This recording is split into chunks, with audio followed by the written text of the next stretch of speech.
dangling upside down, blood rushing to their heads. The twins can't stop roasting him. Even Heracles, no stranger to rage, breaks into reluctant laughter. But Zeus, hearing their unfiltered comedy, decides the world needs more mischief. He transforms them into the first monkeys, bodies still small, faces still grinning, forever swinging by what once bound them, their own tails. Sailors claim the Cercopes occasionally regain speech during eclipses, whispering new insults at any heroic statue within earshot. King Lycurgus hated surprises. When the brand new god Dionysus marched through Thrace with drums, wine, and ecstatic maenads, Lycurgus saw a security threat. He banned viticulture, arrested Bacchic followers, even ordered his soldiers to whip the vines until they confessed their treason.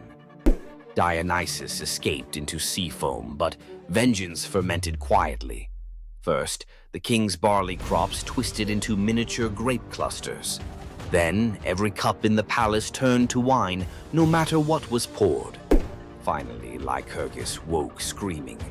Vines were sprouting from his own feet, snaking up his calves, pinning him to the palace floor. He hacked at them only to realize he was slicing his own flesh. The vines were his veins. Driven mad, he swung an axe at what he thought were tendrils on an oak and beheaded his heir. The gods let him blister in that guilt until locals, terrified, bound him and hurled him into Mount Pangaion's man-eating cave. The vines retracted, but his screams never did. Acontius, a handsome nobody from Chios, spots rich girl Cydippe under the temple colonnade. He can't speak to her, class gap miles wide, but he can exploit Olympus's fine print. He scratches on an apple. I swear by Artemis to marry Acontius. He rolls it to her sandal. She idly picks it up and reads the words aloud, which in Artemis's precinct equals a binding oath. Cydippe leaves, confused, but every time her father arranges a proper fiancé, she collapses with fever, so savage priests fear plague. The oracle digs through the divine TOS and finds the hitch.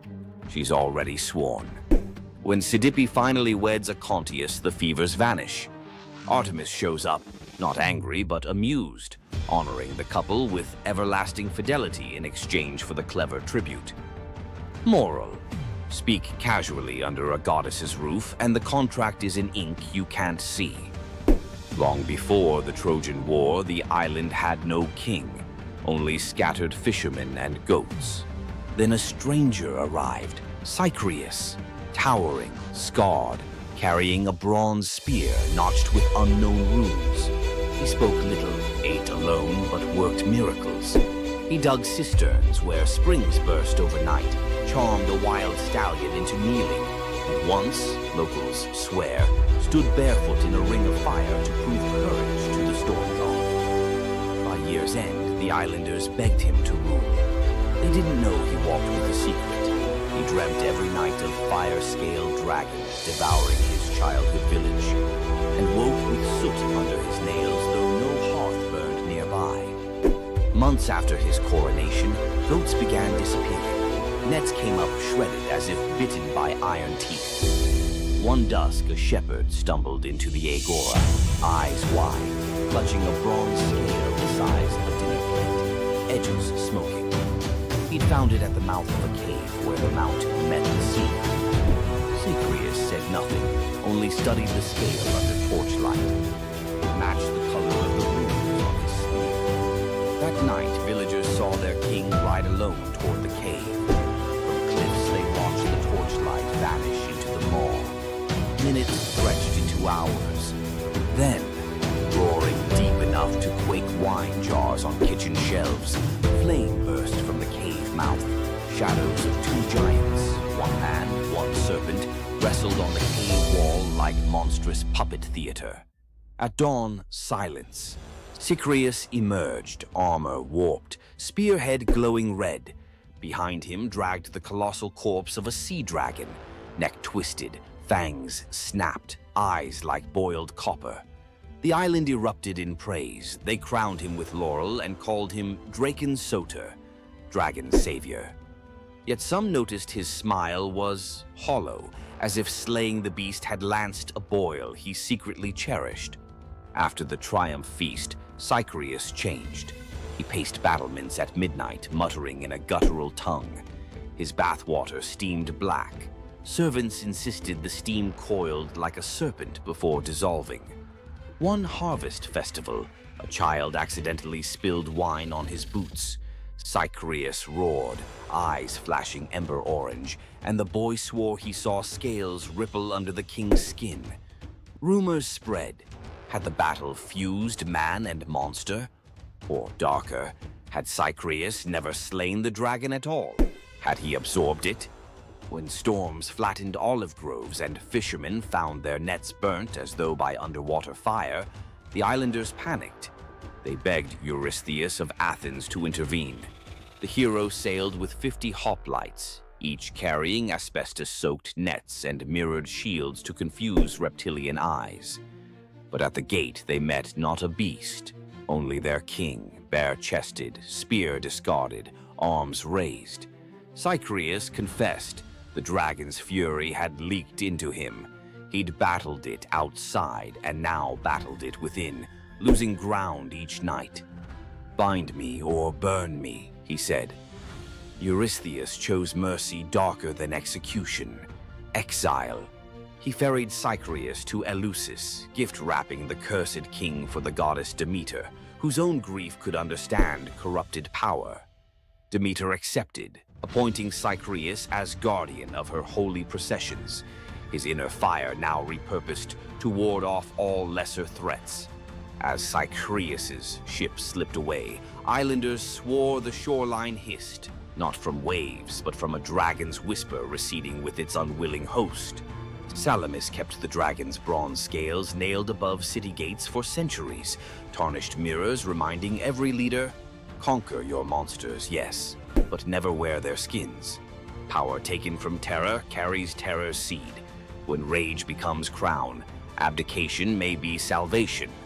Young hunter Tiresias strikes the snakes with his staff. Hera curses him into a woman for 7 years.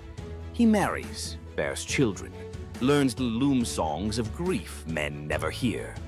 7 winters later, he meets the serpents again, carefully steps over them, spell breaks. He's male once more. Later, Zeus and Hera bicker.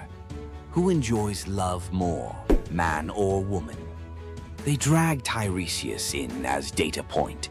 He sides with Zeus. Women feel 9 times the pleasure. Hera, furious, blinds him. Zeus, guilt-struck, gifts prophecy and a lifespan of 7 generations. Thus, the greatest seer of Thebes walks the tightrope of fate without eyesight, yet clearer vision than any living soul. It's said he chuckled on his deathbed. "Blind, I've seen 2 worlds, inside and out." King Ceyx sails to consult an oracle. Wife Alcyone prays he waits for calmer weather. He doesn't. Zeus, annoyed that Ceyx invoked him too often in casual oaths, hurls a thunderstorm that swallows the ship. Ceyx's spirit, soaked and shivering, begs Iris to carry a goodbye. Sleep god Morpheus impersonates Ceyx's drowned corpse in Alcyone's dream. She wakes screaming, runs to the surf. There's the real body, ghost pale in foam. In raw despair, she leaps after him. The gods, pierced by this double plunge, morph the lovers midair into halcyon birds, kingfishers with royal blue backs. To let their floating nest survive, Zeus stills the winter seas for 14 days every January. Sailors call it the halcyon days, when storms bank their rage and even grief takes a coffee break. Which transformation slapped hardest? Tree, oath, dragon, gender shift, or bird? Hit the comments. Smash like. If you'll think twice before reading random fruit out loud, subscribe for next week's plunge into the 3 mortals who blackmailed the fates. And ring that bell. Unlike Zeus's thunder, it won't roast you for imposter syndrome. See you in the halcyon calm. Athena, the goddess of wisdom, war, and strategy, was one of the most powerful deities in Greek mythology. Feared by enemies, honored by heroes, and even challenging Zeus himself, Athena's legacy shaped legends, wars, and the very foundations of civilization. But was she truly a goddess of justice, or was there a darker side to her wisdom? Let's dive into the real story of Athena. Athena wasn't born like other gods. She burst fully grown from Zeus's head, armed with a spear and shield, a goddess of war and wisdom from the very start. But her story is more than just divine power. It's one of strategy, conflict, and influence that shaped the Greek world. The protector of heroes, Athena wasn't just a warrior. She was a tactician, a guide, and the ultimate ally to heroes. She helped Odysseus outwit the gods, gave Perseus the shield to defeat Medusa, and was the unseen force behind many Greek victories. The battle for Athens, Athena and Poseidon competed for control of the greatest city in Greece. Poseidon offered a mighty ocean, but Athena gave the olive tree, a symbol of wisdom and prosperity. The people chose her gift, and Athens was named in her honor. The merciless judge? Athena may have been wise, but was she just? When Medusa was assaulted in her temple, Athena didn't punish Poseidon, she punished Medusa, turning her into a monster. Later, she created the first court of law, showing her power wasn't just in battle, it was in justice, law, and politics. Wisdom and war, always balanced. Unlike Ares, the god of chaos and bloodshed, Athena's warfare was tactical, calculated, and precise. She was the goddess of the battlefield, but also the goddess of philosophy, craftsmanship, and knowledge, a balance between violence and intelligence. Her lasting legacy, Athena's symbols, the owl, the shield, and the olive tree, still represent wisdom, strategy, and peace today. The Parthenon, her great temple, still stands, and her influence can be seen in modern philosophy, war strategy, and even democracy itself. Athena wasn't just a goddess of wisdom. She was a warrior, a ruler, and a force that shaped civilizations. But was she truly wise, or just the ultimate strategist who always got her way? Want more deep dives into legendary gods and goddesses? Subscribe now and uncover the myths and realities of ancient deities. Hey, myth explorers. Ready to wander off the beaten mythological path? You know Zeus's thunderbolts and Hercules' labors. Fine. But what about the day the bees turned their backs on their god? Or the huntress whose sons were cursed to become flesh-hungry bears? Or a girl so clever Athena loved her, then hated her enough to shrink her to an ant? And finally, an apple that quite literally broke a young man's heart. Keep watching. Each tale swerves from wonder to horror to bittersweet awe, and the last lines of every story connect like hidden threads. Miss even 30 seconds, and you'll lose the clue that ties them all together. When Zeus married Hera, Hermes carried gold-edged invites to every being, mortal, divine, animal. Chelone, a river nymph, accepted with a careless nod, but when the day came, she sniffed at the sky, poked the embers in her hearth, and sighed, "My little house is warmer than Olympus." Hours later, the wedding procession rolled past in thundercloud pomp. Hermes spotted Chelone's empty chair. Rage ignited in his silver sandals. He swooped down, seized the entire cottage, roof, pillars, walls, Chelone still clutching a teacup inside. One spell later, cottage and nymph fused into a single creature, shell on the back, head poked out, doomed to crawl forever carrying the home she wouldn't abandon. The first tortoise. Locals swear that on spring evenings, if you kneel by a brook and whisper, "Leaving soon?" any tortoise nearby will retreat into its shell, tiny echo of a goddess-scorned recluse. Long before "Save the Bees" was a slogan, there was Aristaeus, demigod shepherd, inventor of cheese, olive oil, and above all, beekeeping. People swore the hum of his hives kept sickness out of the valley. Then one midsummer dawn, every bee lay motionless, wings stiff as parchment. The air that once thrummed with life sat dead and silent. The villagers called it the funeral of the bees.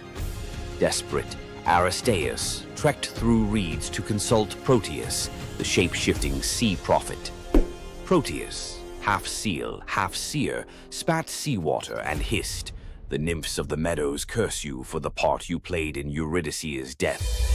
Mourn in their tongue, blood, smoke, and remembrance. The penance? 4 pure bulls and 4 unblemished heifers sacrificed at a spring, their carcasses left to rot beneath the sun. An act so revolting only the gods could read its poetry." Aristeus obeyed, mouth clamped against nausea. On the 3rd sunrise, he returned. From one bull's ribcage poured a golden cloud, brand new bees poured from death itself, swirling like incense into the sky. The message was brutal but clear. Regeneration demands sacrifice. Aristeus fell to his knees, honeyed tears streaking his cheeks as the swarm chose his outstretched arms as their first hive. King Minos wanted an arm with one soldier, so Festus cast Talos, a walking fortress of molten copper now hardened to bronze. 3 times a day, Talos circled the island. Invaders saw a man-sized sunrise sprinting the shoreline, hurling stones the size of oxen. Yet, the gods built Talos with a single flaw, a plug at his ankle sealing a vein that pulsed ichor, divine lifeblood. Cue Jason and the Argonauts, desperate to dock. The witch Medea stepped forward, eyes glinting like mercury. "Mighty Talos, you are metal, but do you feel pain?" She sang of mortality, of rust, of endless duty with no rest. The bronze giant, half mind, half mechanism, knelt suddenly aware. A breeze teased the nail loose. One crimson gold jet spurted. Talos staggered, knees carving trenches in sand, and crashed, an empty shell echoing like a temple bell. Crete was silent but for the hiss of ichor boiling away. Local fishermen still claim some sunsets tint the sea bronze, Talos's lifeblood swirling just beneath the waves, hunting for its lost shell. Coronis of Thessaly loved Apollo, or thought she did, until a mortal soldier caught her eye. While Apollo healed plague in Delphi, Coronis entertained her new lover in secret. Only the raven, Apollo's avian spy, saw everything. The bird wrestled with the knowledge. If it spoke, a human would die. If it stayed silent, a god would suffer humiliation. Instinct 1, loyalty to the sun. It flew for 3 days, trailing white feathers through storm clouds, and crashed onto Apollo's lap to report the betrayal. Apollo's rage was surgical. One golden arrow, one heartbeat, Coronis felled. But as her blood soaked the sheets, guilt hit harder than plague, because Coronis carried his unborn son, Asclepius. Apollo yanked the child from the dying womb, gave him to the centaur Chiron, and spun on the trembling raven. "You wanted me to see darkness. Now wear it." Flames the color of a lunar eclipse licked across white plumage, charring every feather jet black. The raven screeched, not from pain, but from shame immortalized. From then on, ravens lost the ability to speak in clear words. All that's left is the croak that sounds like a secret you can't quite make out. King Salmoneus looked at Olympus and saw a marketing opportunity. He forged iron wheels that struck bronze streets, sparking hellish fire. He hung bronze kettles along rope bridges, and when his servants tugged the ropes, they roared like thunder across the sky. During festivals, he hurled lit torches from his chariot, shouting, "Tremble, mortals! I am Zeus!" Crowds, half fearful, half entertained, showered him with offerings. Thunder for Hire became the hottest ticket north of Delphi, but word climbed the air like smoke, reached the real Zeus, who waited for the perfect dramatic sting. On Samonia's grandest fate, dark clouds gathered, but the sky remained eerily quiet. Salmoneus rode out, ready to drop his counterfeit thunder. Zeus answered with the genuine article, a single bolt that vaporized the rope bridges, melted the bronze road into a river of screaming metal, and hurled Salmoneus, chariot, horses, ego, into Tartarus. There, chained to a rotating rock, he hears only one sound. Authentic thunder he can never claim. Locals swear the ruins of Salmonia still ring on electric nights, metallic echoes of Zeus performing an audit on false advertising. Polyphonte, one-time devotee of Artemis, vowed to remain chaste, but Aphrodite, never fond of holdouts, infected her with lust for a passing bear. Yes, a bear. Polyphonte vanished into the woods and returned months later with twin boys, Agrius and Aureus, towering, coarse-haired, with appetites that chilled the blood. They laughed at altars, hunted travelers, and roasted human limbs over campfires. Zeus finally snapped. He ordered Hermes to punish the whole family in whatever way preserves terror for future ages. Hermes, unwilling to butcher newborns, enlisted Ares, who gleefully bound the twins upside down and hacked off hands and feet. But before the blade fell again, the gods changed their minds, opting for metamorphosis over gore. Polyphonte became the Strix, a death omen owl whose shriek freezes armies. Aureus twisted into a towering eagle owl, herald of war. Agrius sank into the body of a vulture, forever gnawing carrion. And the family's hillside cave? Locals swear it still reeks of smoke and sweet meat. Farmers mark its mouth with iron nails. Iron, they say, silences bare-born ghosts. Next time an owl howls before battle, remember Polyphonte's cursed lullaby, a mother's love curdled into dread for every soldier who hears it. Athena once chose an Attic girl named Myrmex as her personal protege. The goddess introduced a dream project, the world's first plow. Myrmex watched, learned, then, intoxicated by the crowd's applause, whispered that she had invented the tool. Athena's gray eyes darkened. Soon after, a jealous wind shoved Myrmex while she harvested wheat. She staggered, dropped an armful of sheaves, and heard laughter, a cruel echo of her own boast. Athena emerged, face sorrowful. You craved the harvest without the humility. She tapped the girl's forehead. Instantly, Myrmex shrank, limbs splitting, waist pinching. An ant scuttled where a maiden had stood, destined to steal crumbs of grain for eternity, mimicking the theft of Athena's credit. Centuries later, Zeus needed loyal subjects for his son Aeacus in barren Aegina. He saw the ant swarm and, in a grim joke, transformed them into soldiers. The Myrmidons, silent, disciplined, famous under Achilles at Troy. The bravest army in myth owes its origin to a single boastful sentence. Medusa grew up alongside the breathtaking Adonis under the roof of King Cinyras. Where Adonis was radiant, Medusa was steady, guard, confidant, brother in all but blood.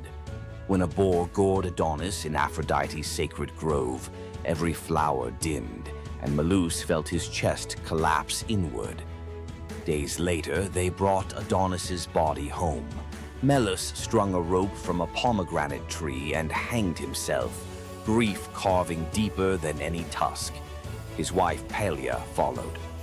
Aphrodite arrived, drenched in her own tears, too late to save them, but not too late to transform them. Melas became the apple tree, branches heavy with fruit the color of heart blood. Pelia became the dove, eternal companion to Aphrodite, cooing in the apple's boughs.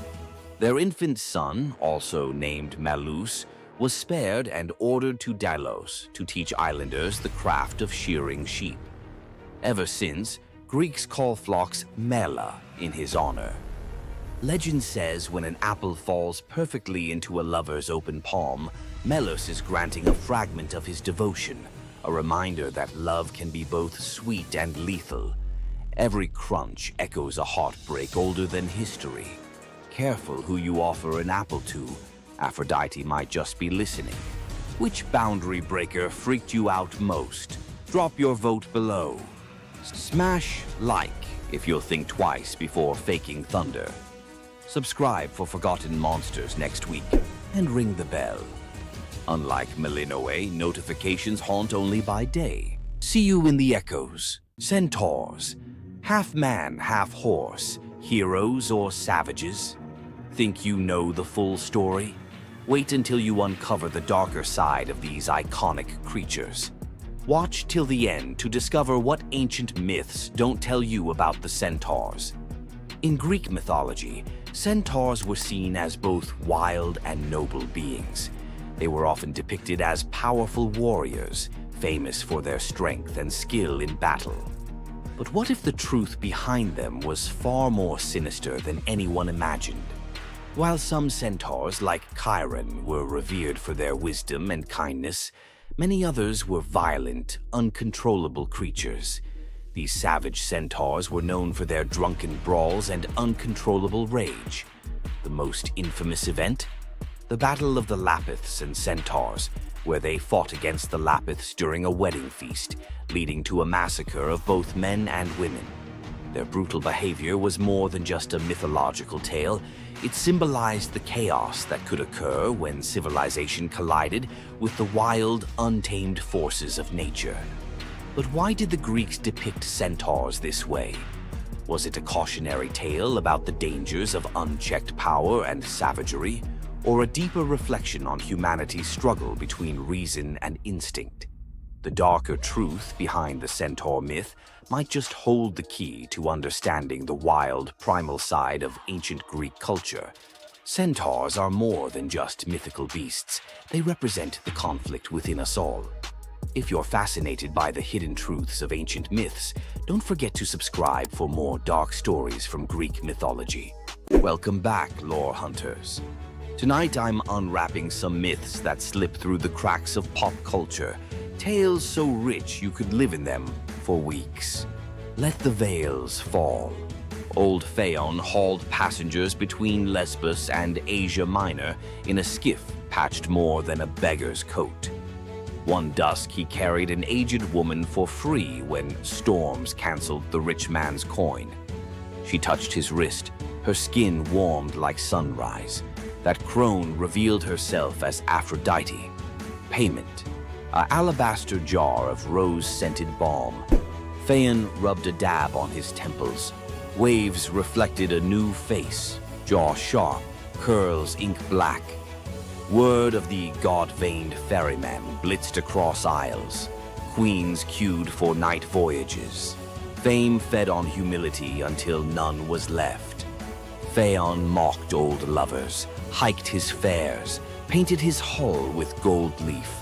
Aphrodite, hearing temple incense now dedicated to Phaon instead of herself, revisited, this time as a scarred sailor claiming poverty. Rebuked, she cursed the balm to invert. Every admiring gaze would now age him a year. By next moon, the once idol looked like driftwood. He vanished, some say into the strait's whirlpool, others into a hermit cave.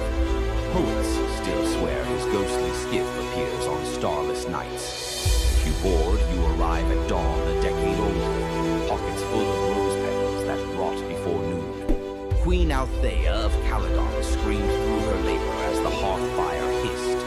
From the embers, a coal spat out, a single firebrand the length of a dagger. The fates appeared, scissors glinting. Lachesis measured the newborn's life against that coal. Clotho whispered, "When the wood is ash, the boy is dust." Althea snatched the brand, quenched it in a silver urn, and hid it under her bed. The baby, Meleager, grew into a spear god in the training yard. None but his mother guessed why storms seemed to pause for him. Years later, Artemis loosed a boar monstrous as a siege tower to punish King Oeneus for a skipped sacrifice. Hunters from every Greek polis gathered. Meleager led, eyes bright as forge fire. Among the heroes strode Atalanta, swift, lethal, and female, an affront to the older princes. In the thicket, Atalanta's arrow struck first blood. Meleager's spear finished the beast. He offered her the pelt. Male egos erupted. Two of Meleager's uncles drew blades. Meleager defended the huntress, slaying his own kin. Word sprinted ahead of him to the palace. Althea collapsed at news her brothers lay dead by her son's hand. Grief wrestled prophecy in her chest. Shaking, she fetched the firebrand, lit a torch, and held both over the brazier. Her love warred her rage for 9 heartbeats. On the 10th, she let the wood slip. Miles away, Meleager felt his marrow ignite. He dropped mid-stride, armor ringing like a funeral bell. At the palace hearth, the brand hissed its last and fell to gray powder. Althea watched the flakes swirl, then walked into the flames herself. In Caledon, they still say, "Whatever a mother births, her fire can reclaim." Young Cyparissus roamed Chios with a bronze shepherd's crook taller than himself. Apollo, idling in mortal disguise, gifted the boy a tame stag crowned with ivory antlers. It followed him like sunrise follows dawn. One blistering noon, flies tormented the stag. Cyparissus, meaning only mercy, aimed his javelin to shoe them. The tip glanced off a stone, pierced soft flank. The deer collapsed, breath misting blood. Cyparissus dropped beside it, sobs carving caverns in his throat. Apollo arrived to heal, lyre weeping gold notes. But the boy refused salvation for himself. He begged, "Give me a grief that never dries, so I remember him forever." Clouds boiled violet. The ground drank color from his sandals upward. Where Cyparissus knelt now stands the first cypress, trunk straight as a spear of mourning, sap weeping resin tears. Greeks plant the tree in graveyards because its roots plunge only downward, never sideways, like a grief that refuses distraction. On summer nights, hunters claim the wind through cypress needles sounds like antlers brushing the sky. Athens hailed Cephalus and Procris as couple of the century. He an expert hunter, she a devotee of Artemis. As wedding gift, the goddess sent 2 marvels. Lalaps, a hound fated to catch any quarry, and a spear destined never to miss. One morning, Cephalus rested from the chase and sang to the breeze, calling it Nephele, sweet comfort. The dawn goddess Eos, eavesdropping, snatched him skyward, offering immortality. He pined for Procris. Eos scoffed, "She'll betray you." Suspicion slid under his skin like splintered arrow reeds. Cephalus returned in disguise, bribing servants to hint Procris had strayed. At twilight, she arrived in the woods, masked, to spy on him first. Hearing rustle, Cephalus loosed the divine spear toward the sound. It cannot miss. The mask tore away, Procris's eyes wide as shattering glass. She fell against his chest, whispering only, "The breeze, remember?" Cephalus buried her on Mount Hymettus, pinned the fatal spear beside the grave, and leashed Laiolaps there eternally. Some nights, hikers see a spectral dog chase a phantom hare in circles that never close, while a jealous wind mutters the name Nephele through the pines. Poor farmer Ligdus told his pregnant wife, if the child is female, exposure must follow. Dowries ruin paupers. Desperate Telethusa prayed to Isis. The goddess appeared, golden-winged. Bear the child, raise her as son. Baby Iphis arrived. They bound her chest, taught her spearcraft, named her heir. At 13, Iphis was betrothed to radiant Ianthe, who adored her future husband. Iphis loved her too, but carried a secret that tore her apart. Nights she begged Isis, either unmake love or unmake lie.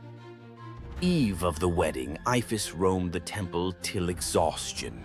At midnight, statue eyes flashed, muscle quaked under skin, voice dropped like falling figs. When dawn trumpets blew, Iphis emerged, broad-shouldered, jaw square, still wearing mother's hopes, but now truth-shaped. Ceremony erupted in double amazement. A father spared from murder, a bride gaining the groom her heart already knew, a city given a living parable that gods can edit flesh the way poets edit verse. On anniversaries, Crete's couples exchange braided veils, symbol that love may bend rules when petitioned with courage. Satyr-blooded Ampelus dazzled Dionysus. Youth swagger, curls like grape tendrils. He rode a bull through vineyards, boasting he was braver than the god. Dionysus, half teasing, half testing, sent a gadfly. The bull bucked. Ampelus flew, spine meeting earth with a wet crack. Thunderclouds curdled purple. Grief-stricken, the god plucked the corpse's heartbeat, planted it. From ribs sprouted twisting vines, from fingers curling shoots. First grapes. He fermented their juice with tears, naming the wine Ampelosios, the taste of regret. Every toast pours a little myth, sweetness chased by sting. Drink deep and you repeat the boy's brag, but this time, hopefully, know when to dismount. On the gray docks of Anthedon, a lone fisherman named Glaucus noticed something odd. Every fish he caught leapt back into the sea after flopping across a patch of wild green herbs. His curiosity, half hunger, half science, won. He tasted one leaf. A heartbeat later, his pulse throttled like a war drum. Gills tore open on his neck. Terrified, he dove overboard and discovered he could breathe brine like air. In the midnight blue below, sea deities gathered, nereids swirling like living lace, old Phorcys with crab shell crown. They greeted the newcomer, then forced a cup of ichor on him. Drink, forget the shore. Visions blitzed his skull, shipwrecks yet to come, lovers yet to drown. Prophecy is a toxin that never metabolizes.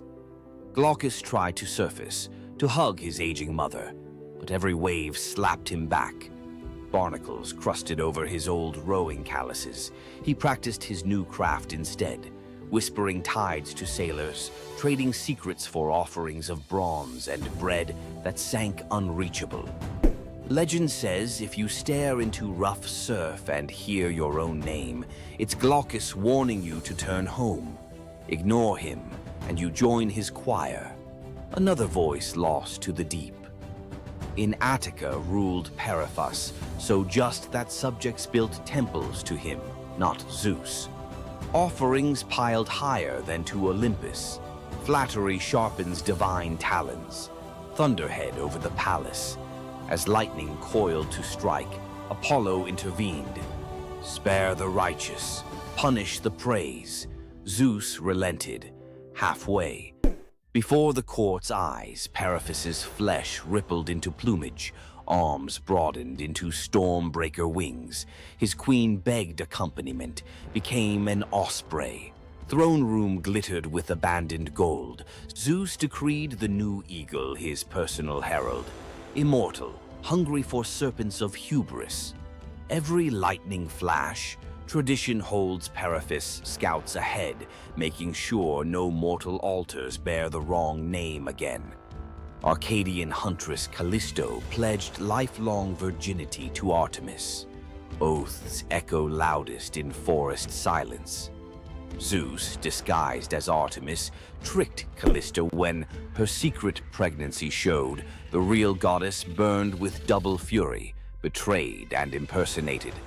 Artemis transformed the girl into a shaggy bear. Callisto's newborn, Arcus, left human. Years later, on a hunt, Arcus drew bow at the lunging bear, unaware it was his mother. Zeus intervened, flinging both into the sky as Ursa Major and Ursa Minor.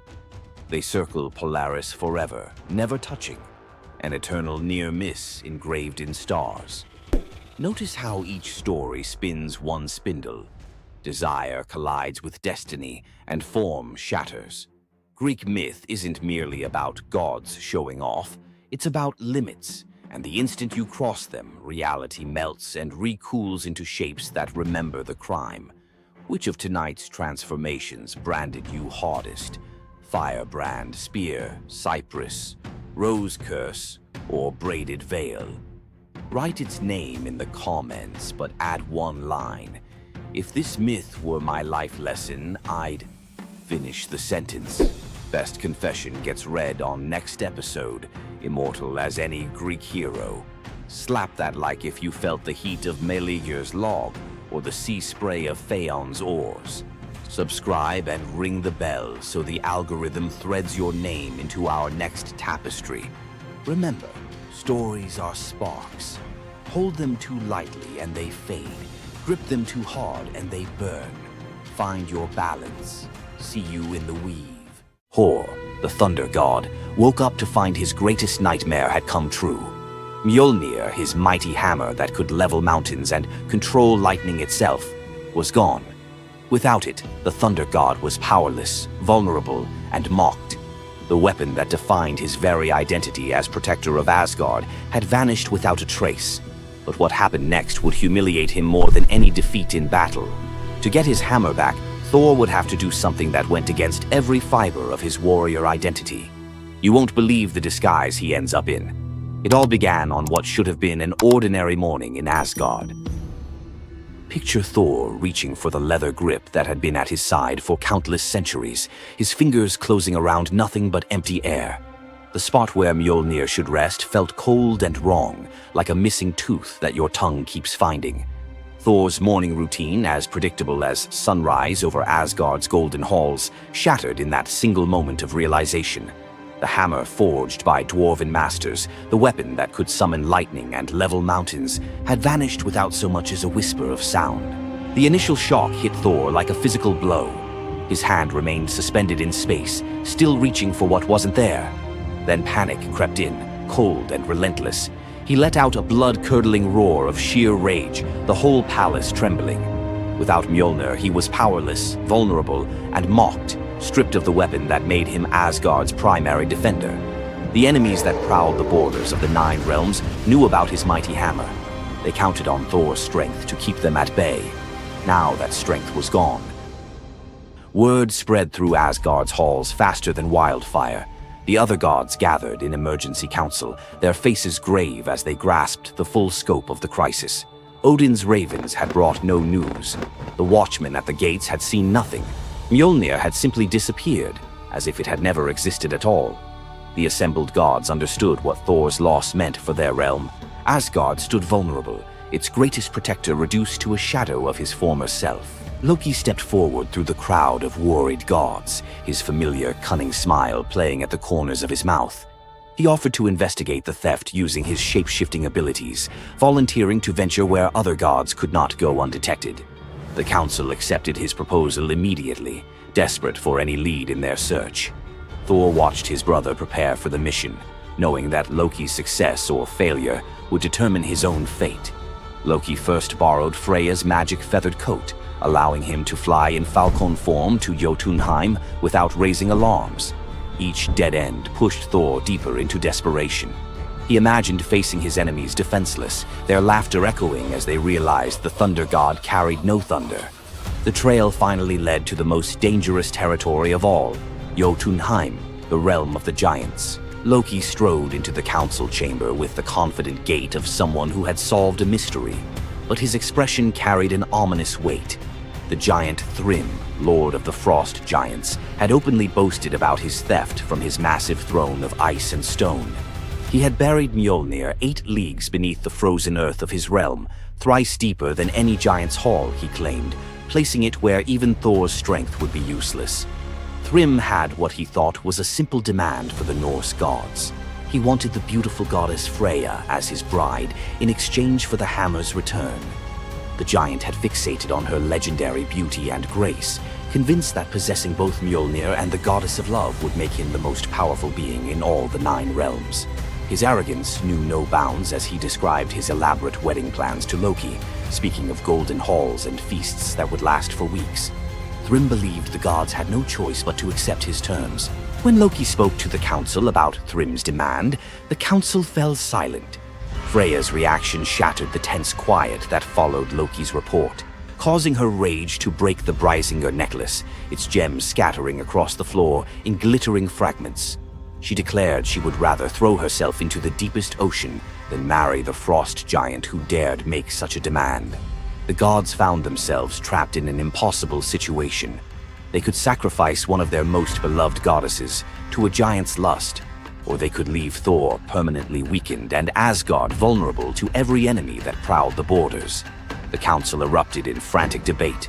Some suggested launching a full assault on Jotunheim, but Thrym's fortress was impregnable and his army vast. Others proposed trickery or negotiation, but every path led to either devastating war or humiliating surrender. Heimdall, the far-seeing guardian who watched over the Rainbow Bridge, had remained silent throughout the heated discussions. When he finally spoke, his words stopped every conversation in the hall. His suggestion was so outrageous, so completely unthinkable, that even Loki's jaw dropped open in shock. The gods stared at Heimdall as if he had lost his mind, but they were out of other options. What he proposed, however, would challenge everything Thor stood for as a warrior. Heimdall's words hung in the air like a challenge to the very foundations of Norse honor. The far-seeing god had suggested that Thor disguise himself as a bride and infiltrate Thrym's wedding feast to recover Mjolnir. He spoke with calm authority, tie housewife's keys about his waist, and pin bridal jewels upon his breast. The idea was so fundamentally opposed to Norse concepts of masculine honor that Thor's initial response shook the very walls of Asgard. He declared the plan preposterous and swore he would never hear the end of it if word spread that the Thunder God had dressed as a woman. The assembled gods watched in tense silence as their mightiest protector wrestled with a challenge that could not be solved through brute force or lightning strikes. They had already considered launching a full assault on Jotunheim, but Thrym's fortress was impregnable and his army vast.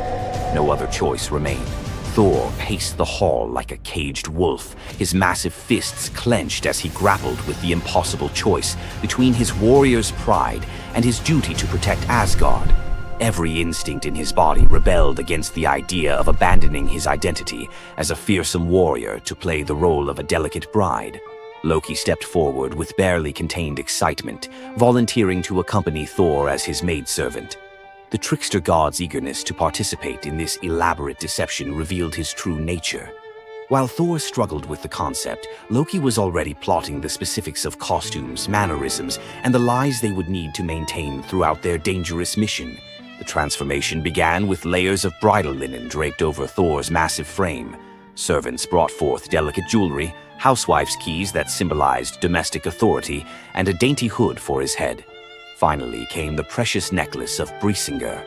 Each item added to the disguise felt like another blow to Thor's warrior identity. When he finally looked at his reflection, the god of thunder saw an unconvincing bride staring back at him. Thor finally accepted the plan because no alternative existed. The unlikely pair prepared to set off for enemy territory, where their deception would face its ultimate test among giants, eager to celebrate their lord's triumph. The great hall of Thrym's fortress buzzed with excitement as giants gathered to witness their lord's marriage to the most beautiful goddess in all the 9 realms.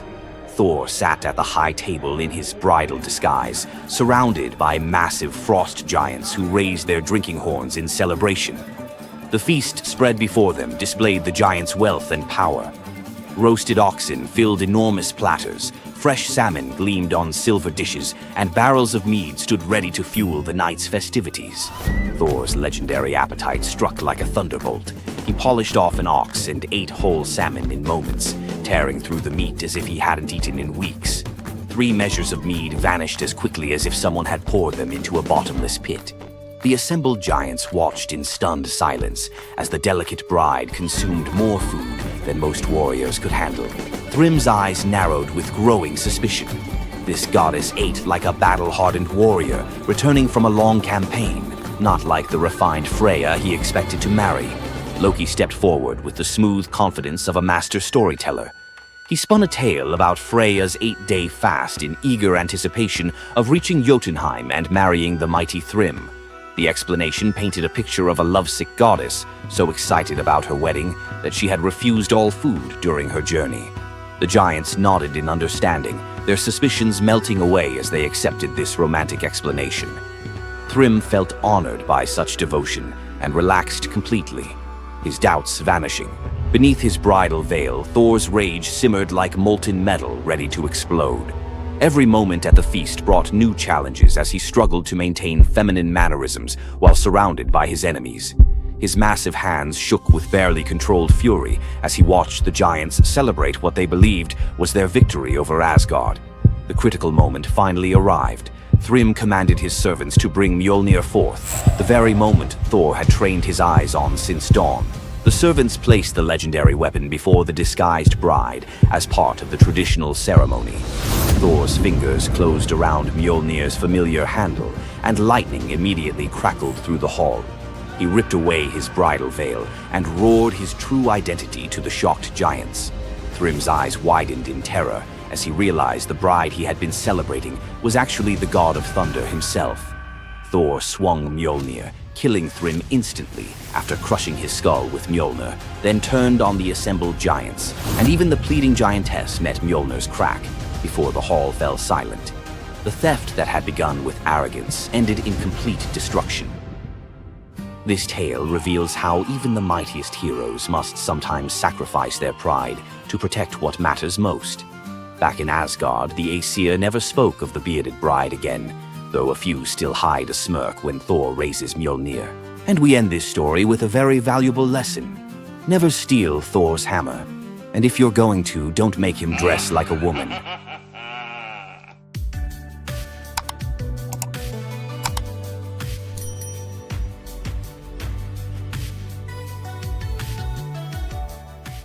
Ever wondered what it would be like to walk through the ancient world and encounter mythical creatures from Greek mythology?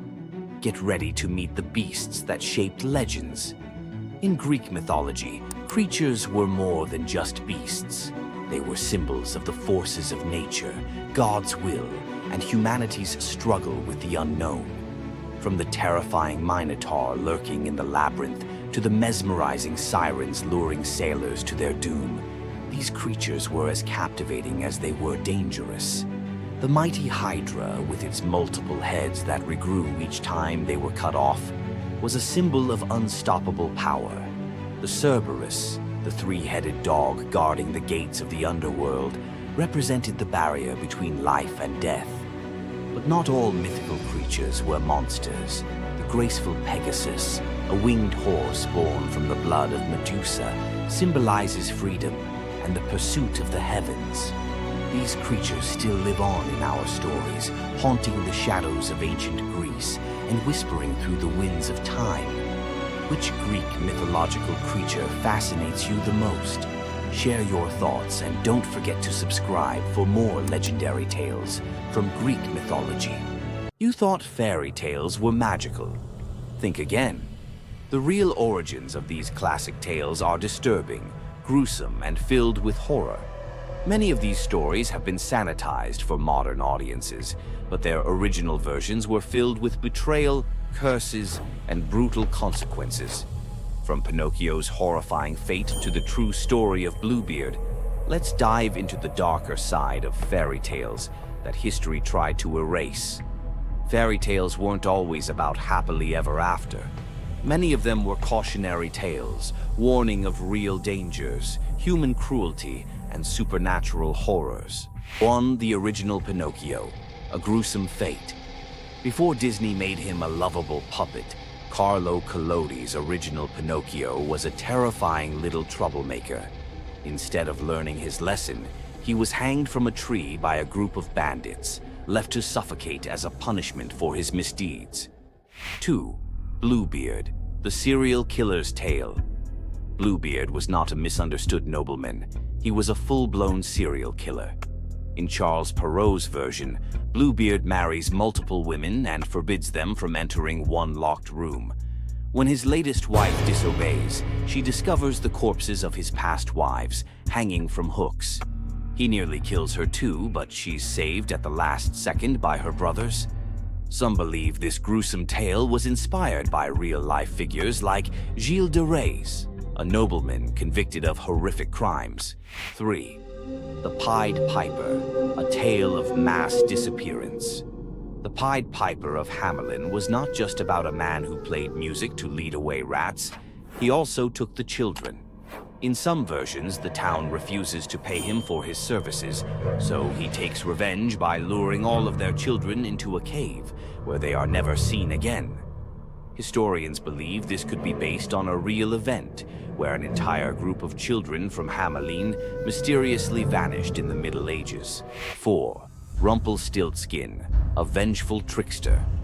In the original versions of Rumpelstiltskin, when the young queen guesses his name, he doesn't just leave. He flies into a rage so intense that he tears himself in half. In some versions, he stomps on the ground in fury, falling into a pit and disappearing forever. His obsession with taking the queen's child has led some to believe he wasn't just a trickster, but something far darker. 5. The Robber Bridegroom, a wedding night nightmare. This lesser-known grim tale tells the story of a young woman forced to marry a wealthy man. Suspicious of her husband-to-be, she follows him to his home, only to discover that he and his band of robbers murder and eat women. She watches in horror as they butcher a young girl, cutting her into pieces. Luckily, she escapes and exposes them, leading to their execution. 6. The Juniper Tree, a tale of cannibalism and revenge. One of the most horrifying grim fairy tales, The Juniper Tree tells of a stepmother who decapitates her stepson, cooks his body, and feeds it to his unsuspecting father.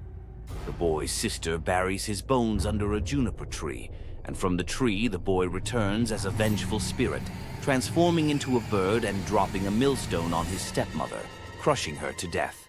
7. The Girl Without Hands, a story of betrayal and survival. In this disturbing fairy tale, a poor man accidentally sells his daughter to the devil in exchange for wealth. When she resists the devil's temptations, her own father chops off her hands to fulfill the bargain. Eventually, she escapes, gains magical silver hands, and finds a happier fate, but not before enduring unimaginable suffering. Why were these stories so disturbing? Fairy tales weren't just for children.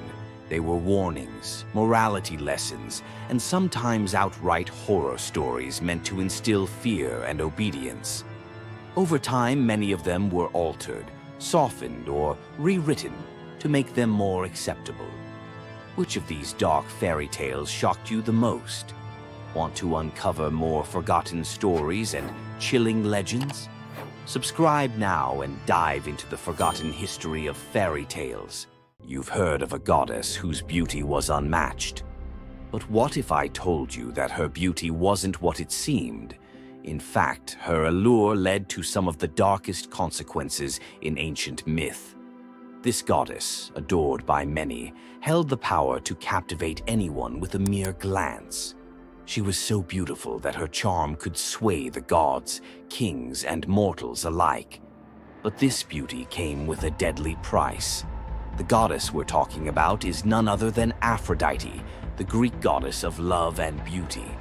While she is often depicted as the epitome of grace, sensuality, and allure, her beauty was more of a curse than a gift. Aphrodite's powers extended beyond just physical beauty. Her charm was irresistible, but it came at a cost. Her very presence could bring turmoil. Many heroes and kings fell victim to their obsession with her. Take Paris, for instance. His decision to choose Aphrodite as the fairest of the goddesses set in motion the events that led to the Trojan War. His desire for her beauty caused the death of thousands and the fall of Troy. But Aphrodite's beauty didn't just destroy men, it could break gods too. The tale of her and Ares, the god of war, exemplifies this. While Aphrodite was married to Hephaestus, the god of blacksmiths, her passionate affair with Ares led to chaos among the gods. Her beauty wasn't just about attraction, it caused jealousy, betrayal, and ultimately destruction. Despite her dazzling appearance, Aphrodite was also a figure of deceit and destruction, proving that beauty, when it holds such power, can be dangerous. It's no wonder the ancient Greeks warned that appearances can be deceiving. Aphrodite's beauty may have dazzled the world, but her story teaches us that sometimes what's on the surface can mask a much darker reality. So, was Aphrodite's beauty a blessing or a curse? The myths suggest that beauty, when wielded by the gods, is never what it seems. If you want to uncover more hidden truths about gods and goddesses from the ancient world, hit that subscribe button. There's so much more to explore in these captivating stories of the past. You know the drill.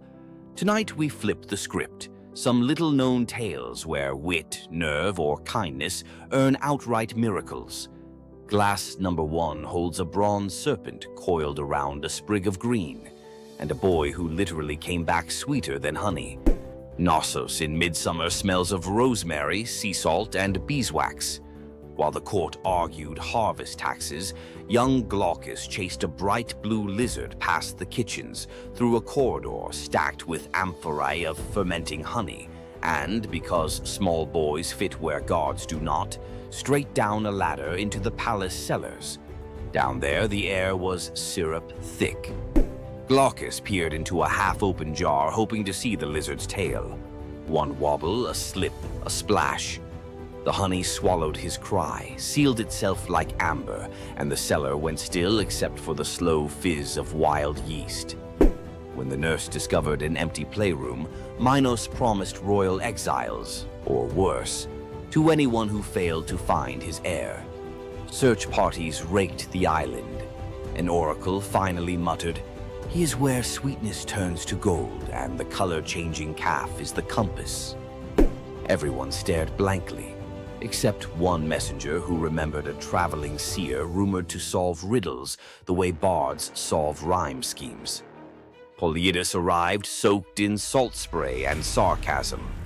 Minos thrust him in front of the palace's miracle calf, white at dawn, tawny by noon, black at dusk.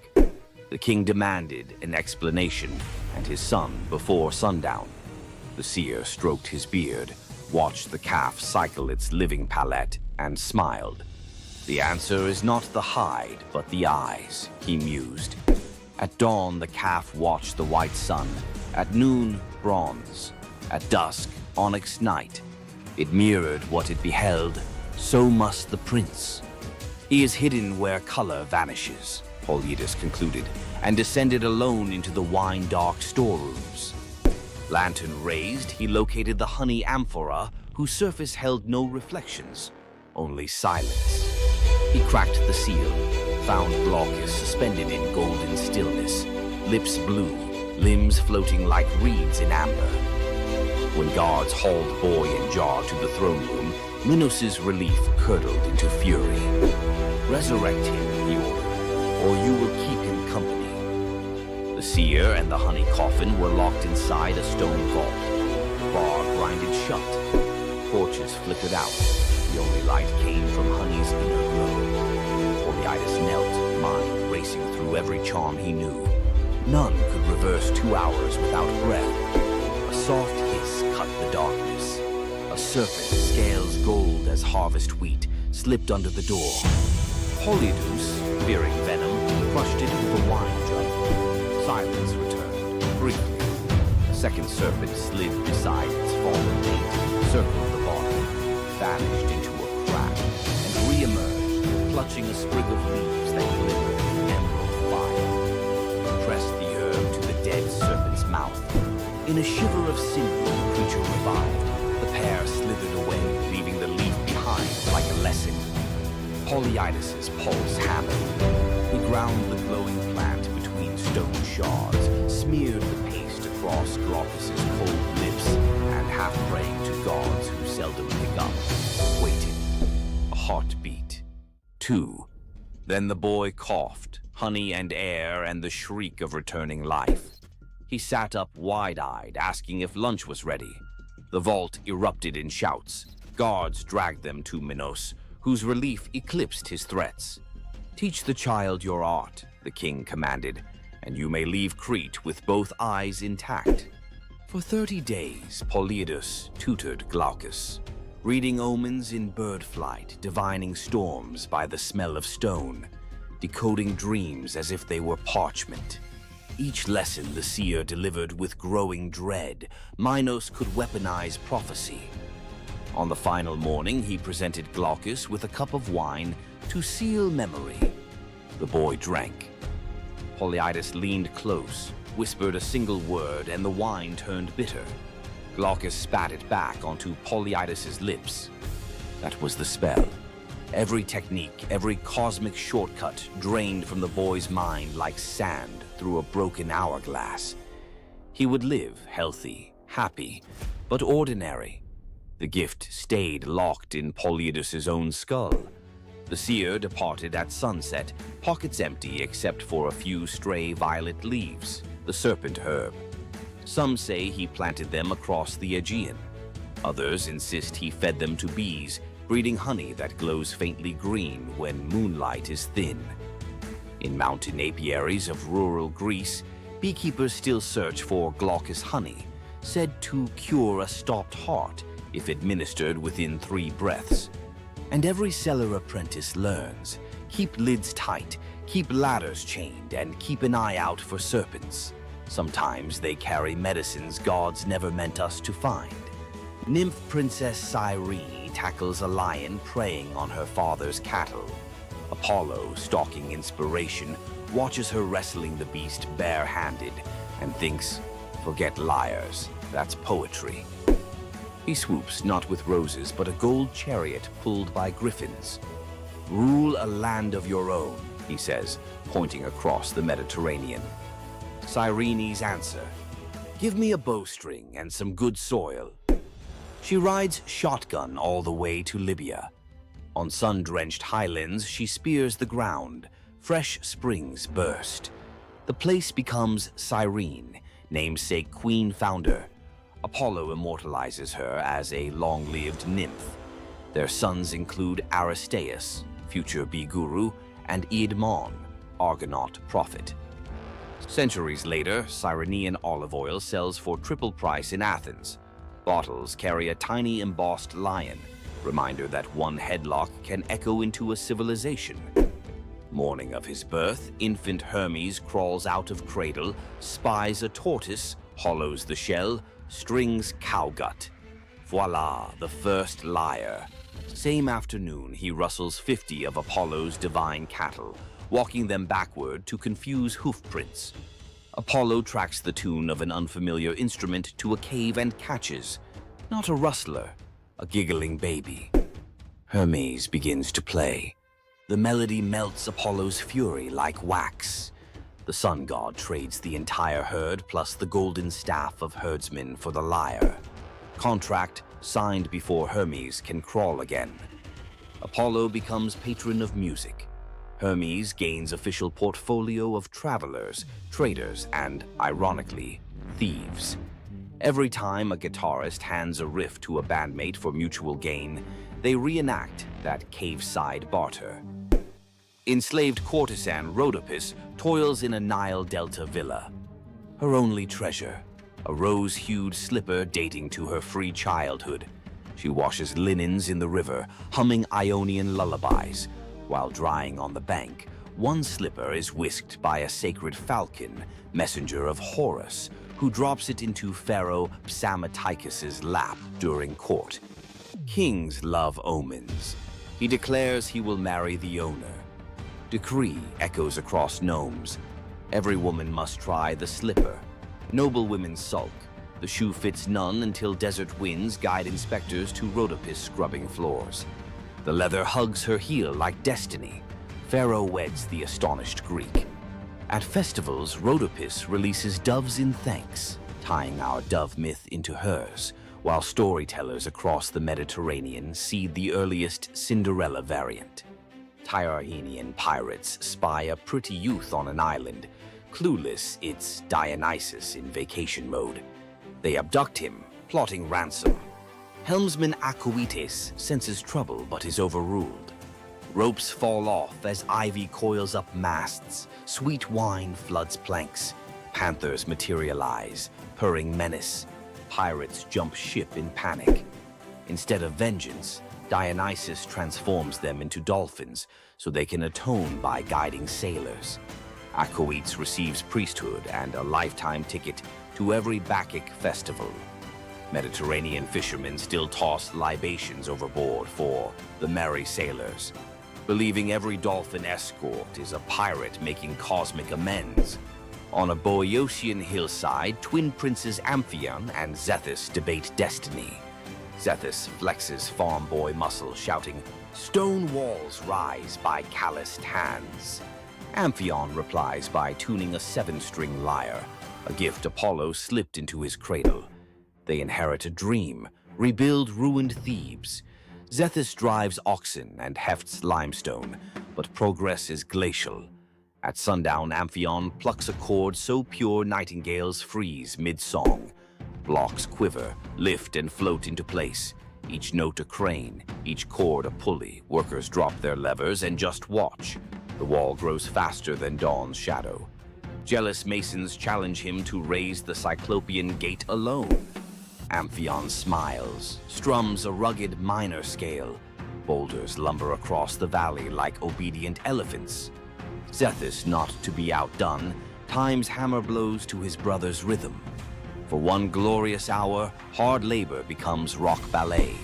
When the ramparts close, citizens cheer both sinew and song. Legends claim every stronghold thereafter leaves a lyre motif somewhere in its masonry, a secret tip of the hat to the prince who taught stones to dance. Modern acoustic engineers still reference the Amphion effect when vibration solves heavy lift problems. Princess Evadne hides an affair with Apollo. During labor, a blaze of violet light floods the barn. Baby Eamus arrives enveloped in wild violets. Fearful, she places him on the riverbank, trusting fate. Weeks later, shepherds follow a bizarre sight. Honeybees moving in arrow formation. They find the infant alive, fed by nectar dripping from the flowers around him. The shepherd who lifts the child hears a voice inside his skull. "Raise me, I'll repay you in answers." At adolescence, Apollo calls Iamus to Olympia's sacred grove. The god lays out 2 golden bowls, memory and forgetting, telling him to sip both. First bowl grants recall of every secret root in earth. Second erases the fear of sharing that knowledge. Iamus founds a bloodline of oracles, famed for perfect attendance records at Delphi and Olympia.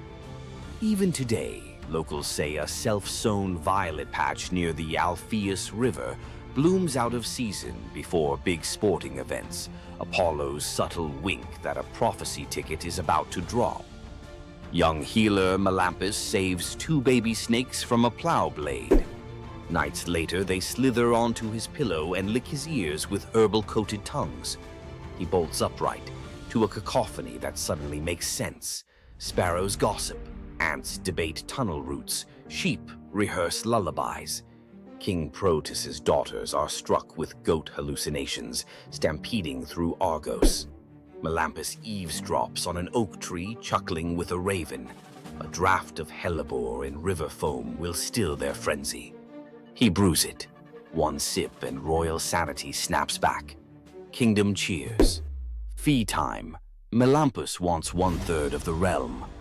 Proetus balks until the cattle low in perfect Greek. He's worth it. Impossible to refuse a bovine referendum. Territory ceded. For generations, Argive herders prop a wooden ear in new barns, a reminder that real leadership might start with understanding what even a beetle has to say. Priest King Aeneas hosts Dionysus and Apollo at a midsummer feast. In gratitude, the gods bless his 3 daughters, Oeno, Spermo, Elais, with hand gestures that turn objects into wine, grain, and oil. Years later, the Achaean armada, en route to Troy anchors at Delos, supplies dangerously low. Aeneas offers help. The daughters flick wrists, and the beach is suddenly a farmer's market.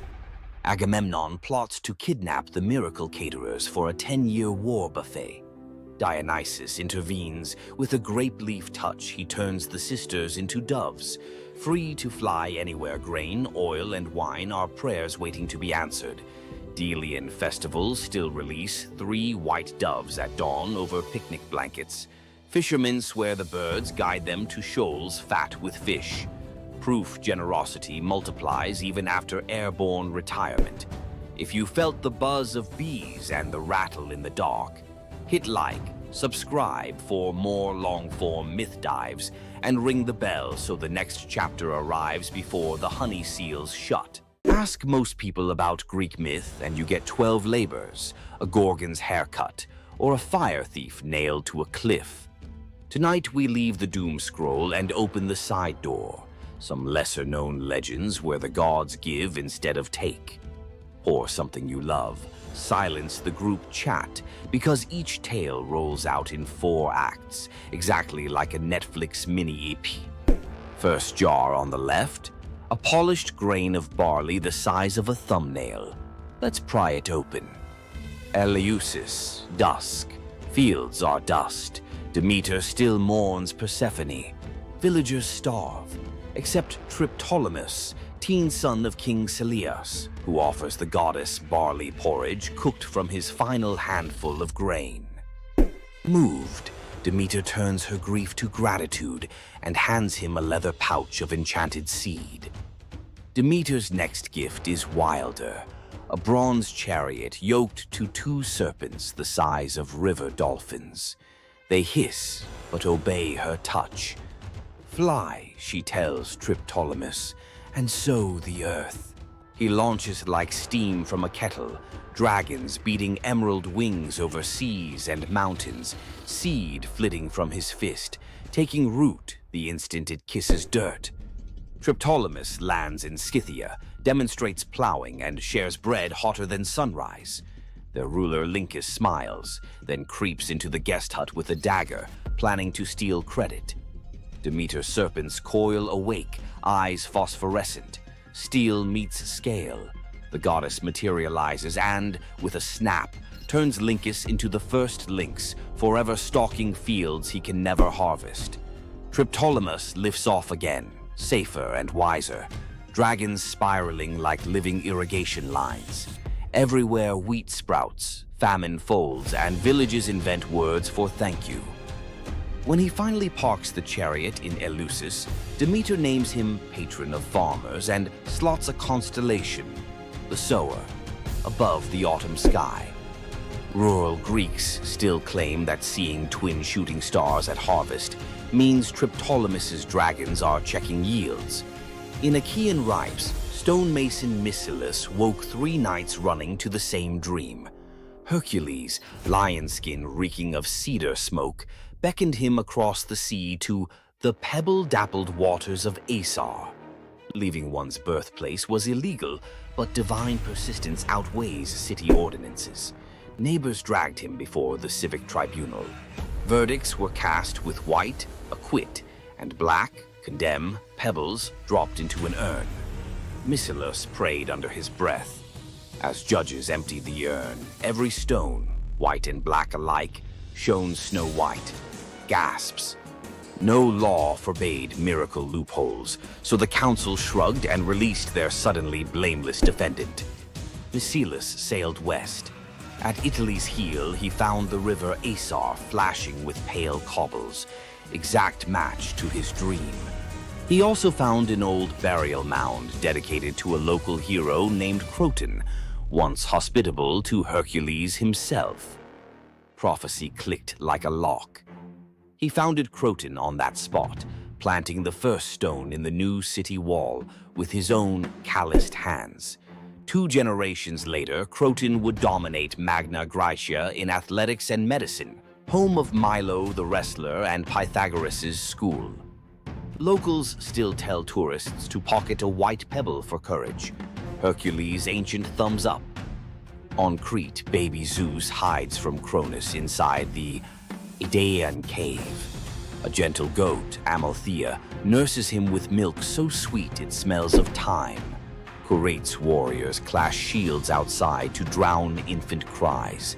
Toddler Zeus, already wrestling destiny, grabs Amalthea's horn during roughhousing. It snaps off. Horrified, he touches the broken horn and wills it to pour ambrosia and jewels, an apology in infinite supply. The horn becomes cornucopia, everlasting symbol of abundance. Amalthea is lifted to the stars as Capella, brightest goat in the sky. Every harvest festival, Greeks tip wine from a horn-shaped rhyton, so the cave child remembers.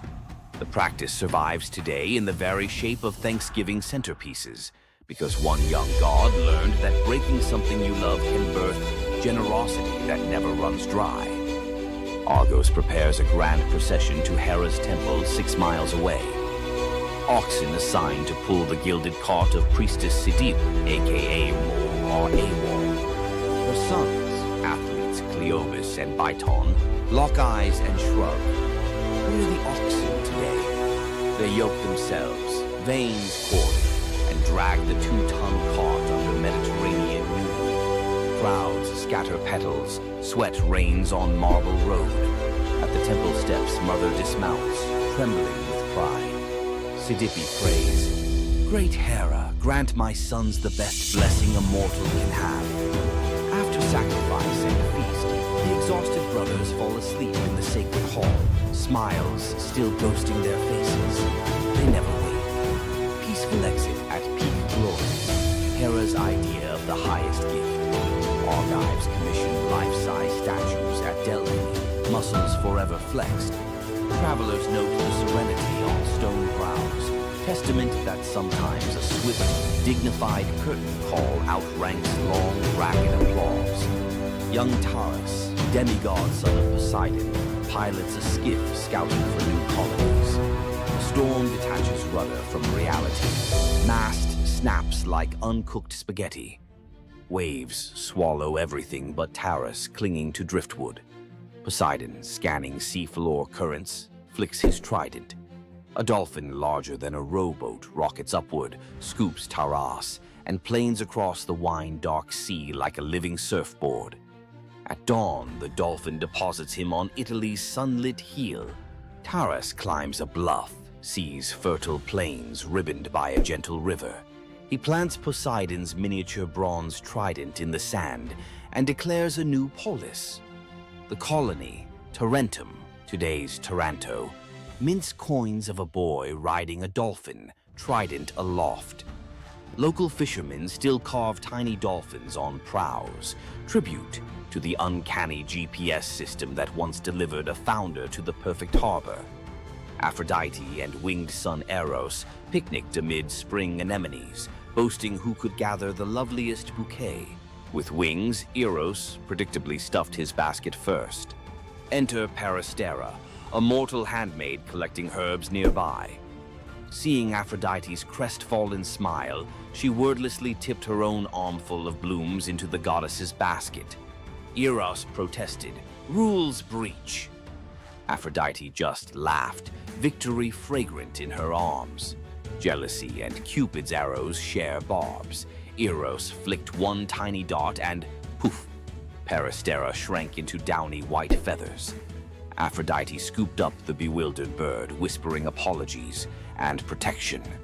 Peristera, now a dove, gained a new language of coos and cloud-high freedom. The goddess decreed doves sacred henceforth, harbingers of peace and liaisons for lovers. From Cyprus to Corinth, newlyweds release white doves, so their first horizon carries Peristera's gift. Help your friends win, and you may end up airborne, emblematic, and forever cherished by a goddess who remembers favors. Cretan teenager Epimenides entered a cave seeking a stray lamb. Cool air lulled him into a nap on soft moss. When he stepped back into sunlight, the lamb was a weather-bleached skull, and his town looked upgraded. He'd slept 57 years. Word of the time traveler raced to Athens, then reeling under plague and factional strife. They summoned Epimenides. He prescribed symbolic spring water baths for citizens and a cleansing of unjust murder cases. The world's first state-sanctioned amnesty. He also ringed the city with incense-burning altars to the unknown god, appeasing whichever deity felt snubbed. Within a year, the plague receded, civic tempers cooled. Grateful Athenians offered gold. Epimenides accepted only vines for his Cretan temple, proof that sleep had taught him value over price. Legends credit him with tweaking the Greek lunar calendar and penning riddling prophecies. Even today, Cretan shepherds warn drowsy companions. Nap too long in a sacred cave, you'll wake up a consultant. Aristaeus, son of Apollo and huntress Cyrene, loved tinkering. Olives here, cheese there. When shepherds complained of wild honey going rancid, Aristaeus studied bees like living alchemy. Nymph tutors taught smoke calming and linen veils. Soon, Aristaeus produced honey rumored to heal fevers. Even Olympians craved his combs. One blistering summer, disease wiped out his hives. Desperate, he consulted shape-shifting Proteus, who advised a strange remedy. Sacrifice 4 bulls and leave their carcasses sealed. From decay rose new swarms, robust and disease-proof, the mythical origin of begonia, or bee birth. Greek farmers copied the ritual symbolically with perfumed ox hides draped over empty hives at spring equinox. Aristaeus planted thyme to flavor future honey, invented the first clay smoker, and dedicated his success to the seasonal Etesian winds, ensuring cool breezes helped the bees cap wax perfectly. Modern beekeepers in Greece still call a sudden helpful wind Aristaeus's breath. Zeus and Hermes, disguised as dusty travelers, canvassed a Phrygian village for lodging. Gold door mansions slammed shut. Only an aged, poor couple, Baucis and Philemon, welcomed them into a mud brick hut. They served cabbage soup, pork scraps, and local wine. Mid-pour, Baucis noticed the jug stayed full. Eyes widened. Guests revealed divine light. The couple's first instinct? Ask the gods to spare their nasty neighbors if possible. Mercy before schadenfreude, classy. The village morphed into a marsh. The hut blossomed into marble columns. Zeus offered any reward. They chose to be temple keepers and to die together. Years later, as breath slowed, bark crept over their skin. Philemon an oak, Baucis a linden, branches intertwined over the temple forecourt. Travelers claim the twin trunks still rustle blessings on strangers who share food with drifters. Local children leave tiny cups of soup under the roots, because kindness apparently scales from hut to eternity tree. From marble votes that rewrite destiny to bees reborn in golden sunlight, tonight's legends hum one chord. Generosity, of spirit, of risk, of welcome, catches the gods' attention faster than any heroic flex. Drop a comment naming the myth that lit you up and tell us how you'd translate its core gift into today's life. Food bank pop-ups, urban beehives, pop-up nappies. Best idea gets animated into next episode's intro, your username in ancient Greek graffiti. If tonight rekindled your sense that the universe sometimes rewards the generous, like the video, subscribe for more secret corridors of myth and tap the bell so the algorithm's dolphin swims our next story straight to you. Until then, keep a white pebble in your pocket, a spare bouquet for a stranger, and an ear attuned to wind that maybe, just maybe, started in a very old apiary. Imagine being one of the greatest hunters in the world, known for your unmatched speed and skill. But despite all your abilities, your destiny is determined by a simple golden apple. Let me tell you the tragic tale of Atalanta, the huntress who couldn't escape her fate. Atalanta was abandoned at birth by her father, Zeus, who didn't want a daughter. Left to die in the wilderness, she was raised by a she-bear, learning to hunt and survive. As she grew, Atalanta became a legendary warrior, her skills in hunting unmatched. But no matter how great she became, she could never escape one thing: her prophecy.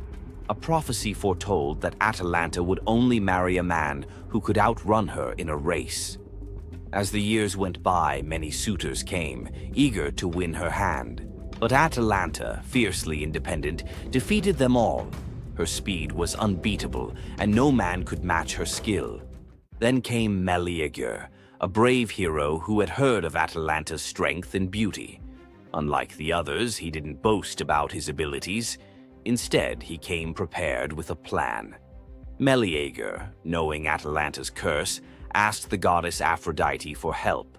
She granted him 3 golden apples, which he used to distract Atalanta during their race. As Atalanta raced ahead, confident of her victory, Meleager tossed the apples one by one in her path.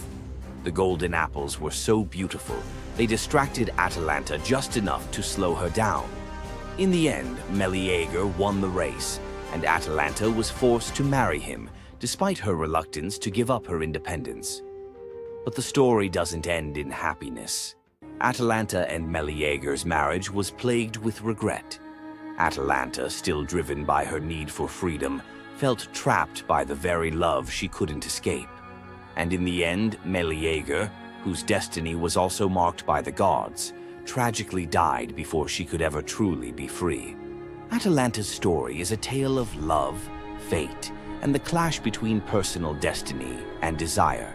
Despite her unmatched strength and independence, her fate was sealed by love, and her story remains a tragic reminder of how even the most powerful can be brought down by what they cannot control. If Atalanta's bittersweet story of fate and love left you in awe, subscribe for more untold Greek myths and the heroes who shaped the ancient world. Imagine having a wish so powerful that everything you touch turns to gold. Sounds like a dream, right? But for King Midas, this dream turned into a nightmare. Let's dive into his tragic story. Once upon a time, King Midas ruled over a prosperous kingdom known for his wealth and opulence.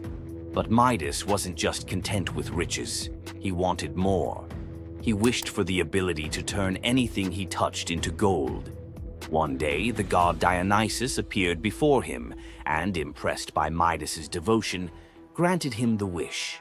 At first, Midas was overjoyed. Everything he touched, his food, his treasures, his furniture, transformed into gold. His wealth grew beyond imagination, and his joy knew no bounds. But soon, Midas realized the curse of his wish. He touched a rose, gold. He touched his food, gold.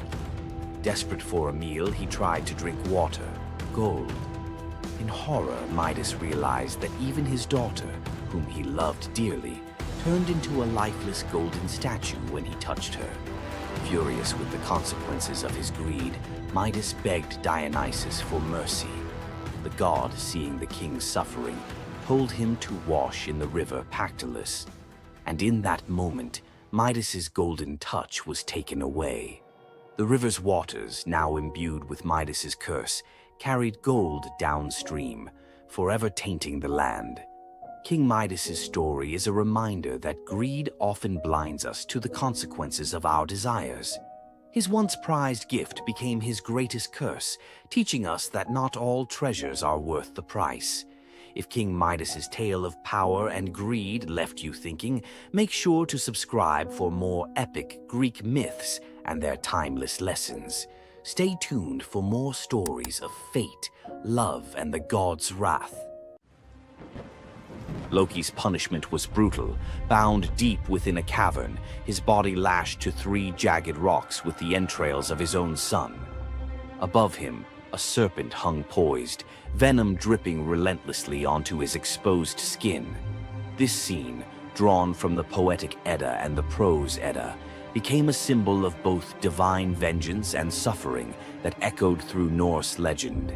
But the gods never counted on one presence: Sigyn, Loki's faithful wife. Her hands trembled as she knelt beside him, catching each drop of poison before it could sear his flesh. Her quiet devotion became a fragile shield against the god's wrath. Why did she choose loyalty over escape? The answer reveals a truth about love that endures even when the world itself seems lost to darkness. Yet before the cavern, before the venom and the silence, there was a betrayal that shook the heart of Asgard. Balder was the light of Asgard, cherished by gods and mortals alike.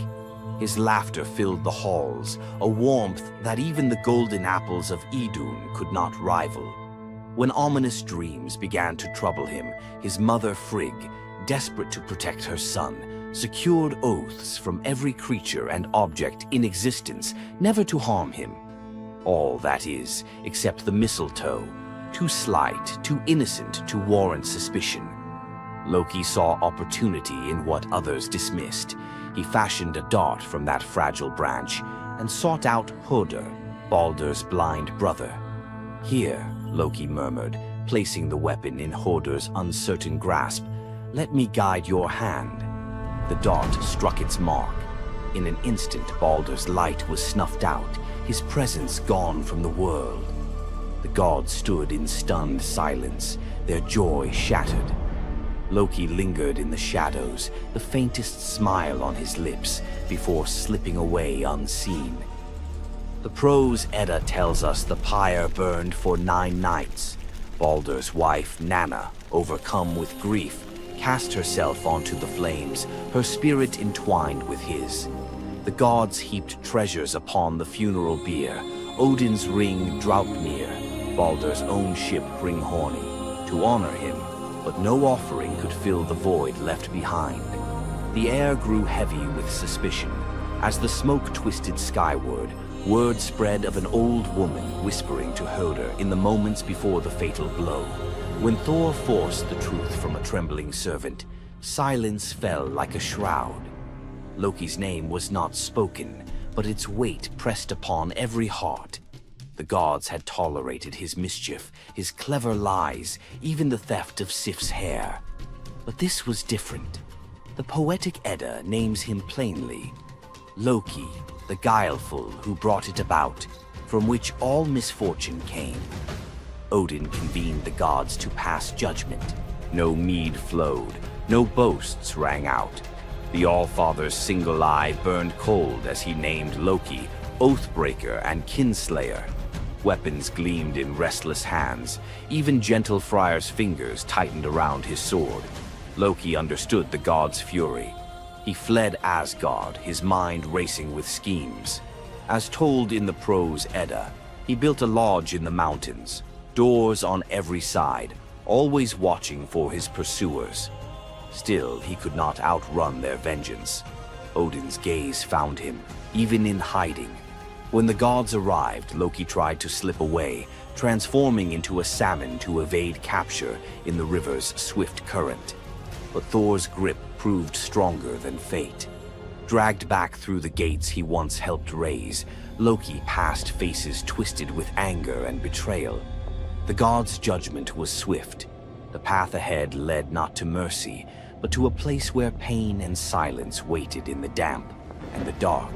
They forced Loki into the heart of the earth, a cavern where the air pressed cold and heavy, and every sound echoed off stone walls, slick with damp. Water dripped steadily from above, each drop magnifying the hush that settled over the gods as they set to their grim task. The stench of venom lingered, sharp and persistent, mingling with the iron tang of old blood. Odin's single eye caught the flicker of Skadi's movement. A silent nod passed between them, sealing what would come next. 3 massive boulders, freshly gouged with holes, stood ready. The gods had not brought chains or rope. Instead, they made Loki's punishment a reflection of his own chaos. The prose: Edda tells us they transformed one son, Vali, into a wolf who slew his brother, Nari. With the entrails of Nari turned to iron by the god's will, they bound Loki fast, wrists, neck, thighs, and ankles locked tight against the unyielding stone. As the Völuspá declares, with the guts of his ice-cold son, the killer is bound. Each knot and twist was deliberate, a reminder that his own blood now held him captive. The weight of the rocks pressed into his flesh, a constant ache that would never fade. Scotty stepped forward, her presence sharp as frost. In her hands, a serpent writhed, its fangs gleaming. She fixed the creature to a stalactite directly above Loki's face. "For Balder," she said, her voice steady and cold. The serpent's jaws parted, and a bead of venom gathered at its tip. It hung for a moment, then fell. Loki's scream reverberated through the cavern, his body arching in agony as the venom burned into his skin. The pain was relentless, searing into bone, and the world above felt its echoes, earthquakes shaking Midgard, rivers shifting, the roots of Yggdrasil quivering. The gods watched in silence, their faces unreadable. Justice, they believed, had been served. As the serpent's venom continued its slow assault, the rhythm of torment became all-consuming. The next drop formed, poised to fall. Then a figure emerged at the edge of the chamber, a woman, silent, a wooden bowl cradled in her hands. Sigin's arms were blistered, her sleeves stained, but her grip was unwavering as she stepped into the circle of pain. The cavern held its breath. Sigyn knelt, her presence a quiet defiance. The venom hissed into the bowl, wood darkening with each drop. The gods turned away, their judgment complete, but the story within the cavern was only beginning. The bowl rested in Sigyn's hands, its wooden sides polished by hours of silent endurance. She knelt on the cold stone, skirts bunched beneath her, and waited for the serpent's venom to fall. The first drop struck with a hiss, a thin wisp of smoke curling up as Loki's breath caught in his throat. She kept her gaze fixed on the bowl, her resolve anchored by the rhythm of her task. Time unraveled in the cavern, marked only by the relentless cadence of the venom. Drip, catch. The liquid sizzled as it struck the wood, the heat seeping through Sigyn's calloused palms. Each shift of her grip was subtle, a quiet adjustment to keep the bowl steady as her arms ached. Above, the serpent's shadow twisted over the stone, its coils unmoving, its venom gathering in slow, deliberate drops. Loki whimpered, bracing for pain that had become his constant companion. The sound of his dread was sharper than his cries. The air hung heavy with the stench of scorched flesh and the metallic sting of poison. The darkness pressed in, broken only by the faint glimmer of Sigyn's tears as they mixed with venom in the bowl, each drop a testament to her resolve. The silence between drops was punctuated by Loki's ragged breaths and the distant echo of water dripping from the cavern walls. Sigyn's world narrowed to the weight in her arms and the threat above. The bowl filled, the venom rising perilously close to the rim. Sigyn's muscles trembled, but she did not let her grip falter. When at last the bowl brimmed, she had no choice but to turn away. In that brief moment, as she emptied the venom onto the rocks, Loki's body convulsed, his scream raw and unrestrained. The poison ate into the stone, leaving blackened scars as Sigyn hurried to wipe the bowl clean and return to her vigil. For time beyond reckoning, Sigyn remained.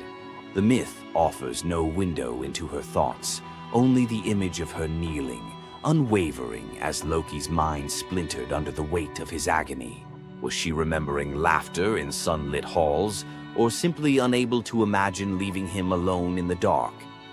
The venom's rhythm never changed. The bowl would fill. Loki would suffer. Sigyn would endure. In the hush that followed each scream, a question lingered, one that neither gods nor mortals could answer. Love in the dark was never simple. While the gods turned away, Sigyn remained, her presence reshaping the meaning of Loki's punishment. His betrayals had echoed through Asgard, yet her loyalty was a force the gods never expected. The Eddas offer no window into Sigyn's thoughts, recording only her actions. Blistered hands, a steady bowl, venom caught before it could sear flesh. This silence leaves space for us to wonder. Was it love that held her there, or a deeper sense of duty, something older and more enduring than the gods' own laws? Loki, once the master of deception, now depended on the mercy of the one he had so often left in the shadows. When the bowl overflowed and Sigyn turned away, each drip crept like fire through him, twisting his features in agony. His eyes, when they met hers, flickered with both gratitude and resentment. He needed her, but the venom's torment mingled need with bitterness. Still, Sigyn returned every time, catching the next drop before it could fall. The myths do not say what passed between them in those moments, only that she stayed, her resolve unbroken. Scholars often call Sigyn the embodiment of loyalty, the ultimate symbol of spousal devotion. Yet, her sacrifice was more than an act of love. It was a quiet rebellion. By kneeling in the cavern, she defied the gods' vision of justice. Odin had crafted Loki's punishment to be absolute, to break him alone in the dark. Sigyn's refusal to abandon her husband became a shield, her presence a silent protest that denied the gods complete victory. The Eddas never assign her a motive, leaving modern readers to fill the silence with their own questions and interpretations. Was her endurance an act of compassion or a challenge to the order imposed by the gods? Each drip marked the passage of time, each bowlful a measure of suffering and steadfastness. Loki's laughter, once quick and sharp, faded into broken gasps. His words, sometimes curses, sometimes pleas, found no purchase. Sigyn's hands grew raw and ruined, but she did not falter. The cycle of pain and mercy continued, unbroken. In the end, it was not just Loki who endured the gods' punishment. Sigyn's vigil transformed it, turning isolation into a shared ordeal. In the darkness, her silent defiance and unwavering love became part of the myth, a testament to the power of presence, even when the world has turned away. Sigyn's vigil stands as one of Norse myth's quiet marvels, a steady presence in the shadows, her strength measured not in battle, but in endurance beside the one the gods condemned. As Loki writhed beneath the venom's relentless burn, Sigyn's hands never wavered. The Eddas remember her not for words or deeds of glory, but for the silent rhythm of her care. Her story reminds us that sometimes love endures in darkness. Sigyn's vigil continues until the twilight of the gods, Ragnarok, whenever that may come. Would you have stayed? If Sigyn's silent strength moved you, let us know in the comments or share your favorite Norse hero below. Imagine a woman so terrifying that a single glance from her could turn anyone into stone. Medusa, a name that echoes through history as a monster, a villain, and a symbol of pure horror. But what if everything you thought you knew about her was wrong? Medusa wasn't always a monster. Her story is one of betrayal, injustice, and a curse she never deserved. She wasn't born a villain. She was made into one by the gods themselves.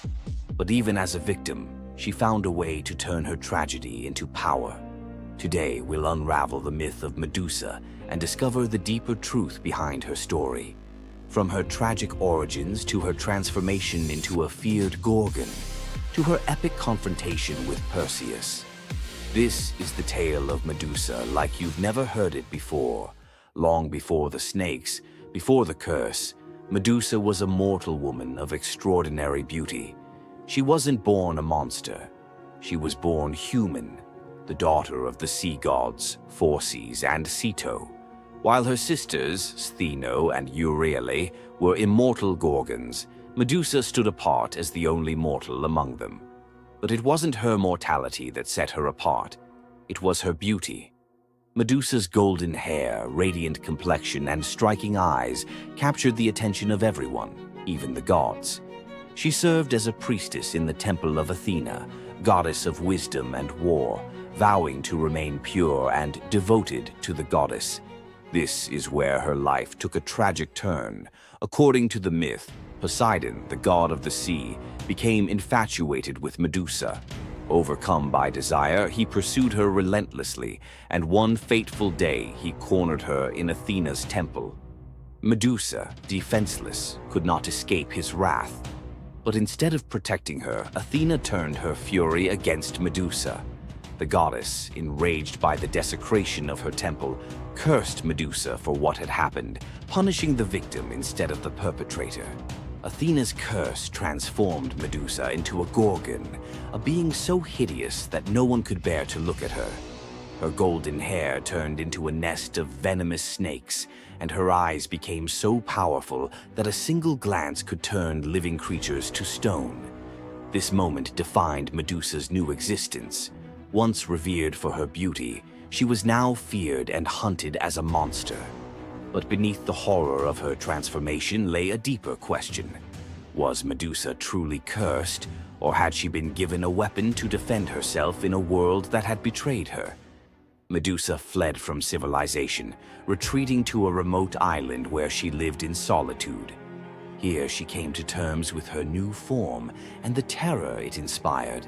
The snakes in her hair hissed constantly, and her reflection, once a source of pride, was now a weapon she couldn't dare to look at. But the world wouldn't let her rest. Tales of the monster of the island spread across Greece, and soon warriors came seeking glory by trying to slay her.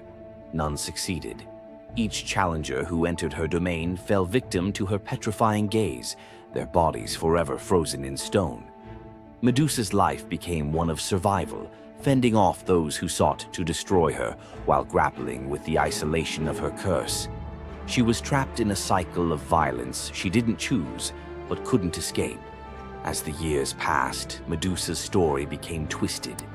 In the eyes of mortals, she was no longer the victim of a cruel curse, but a monster to be feared. The tragic young woman was lost to legend, replaced by the image of a terrifying villain. Enter Perseus, a young demigod with a destiny to fulfill. Tasked with bringing back Medusa's head as proof of his strength, Perseus embarked on a perilous journey to find her.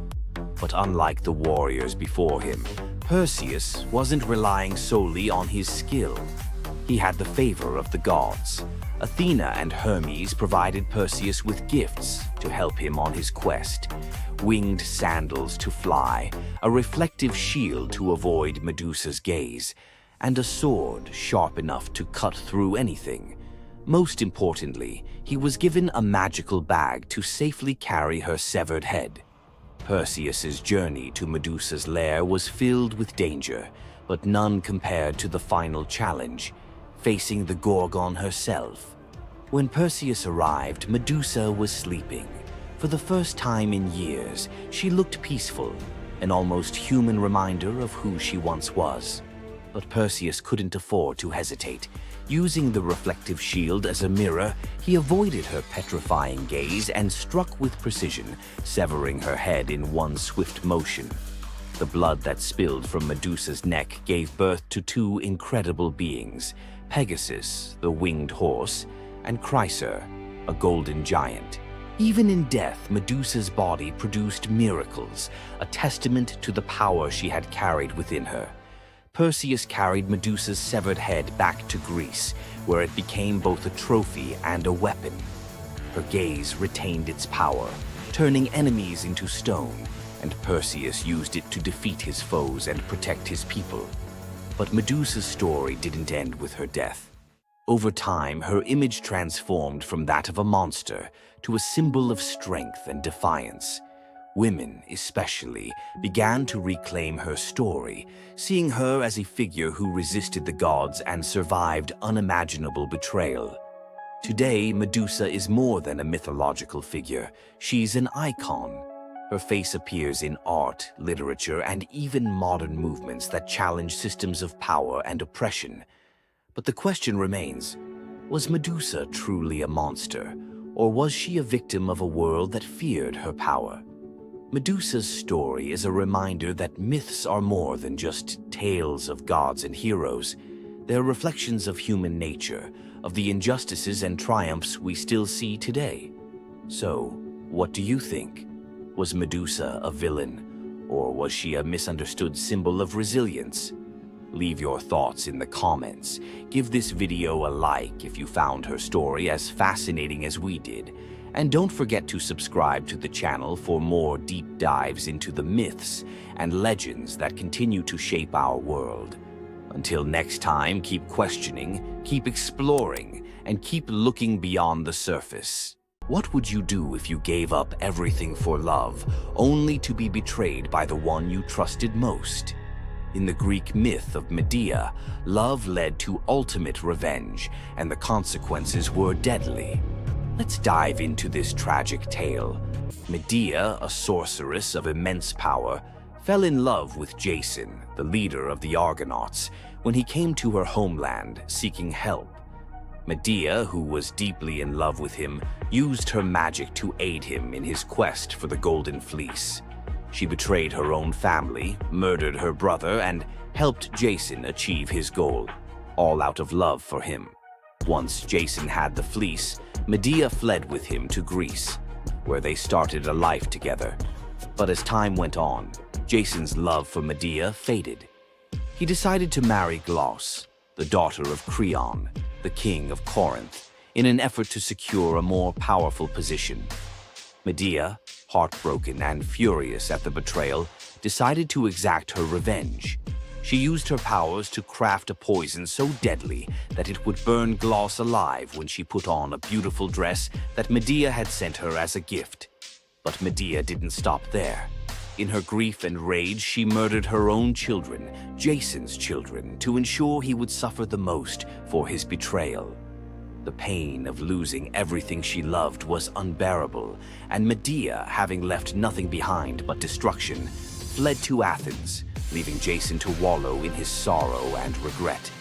Medea's story is a tragic reminder of the destructive power of betrayal and the extreme lengths to which love can drive someone.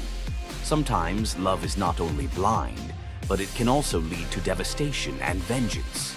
Does Medea's vengeance leave you thinking about the darkest side of love?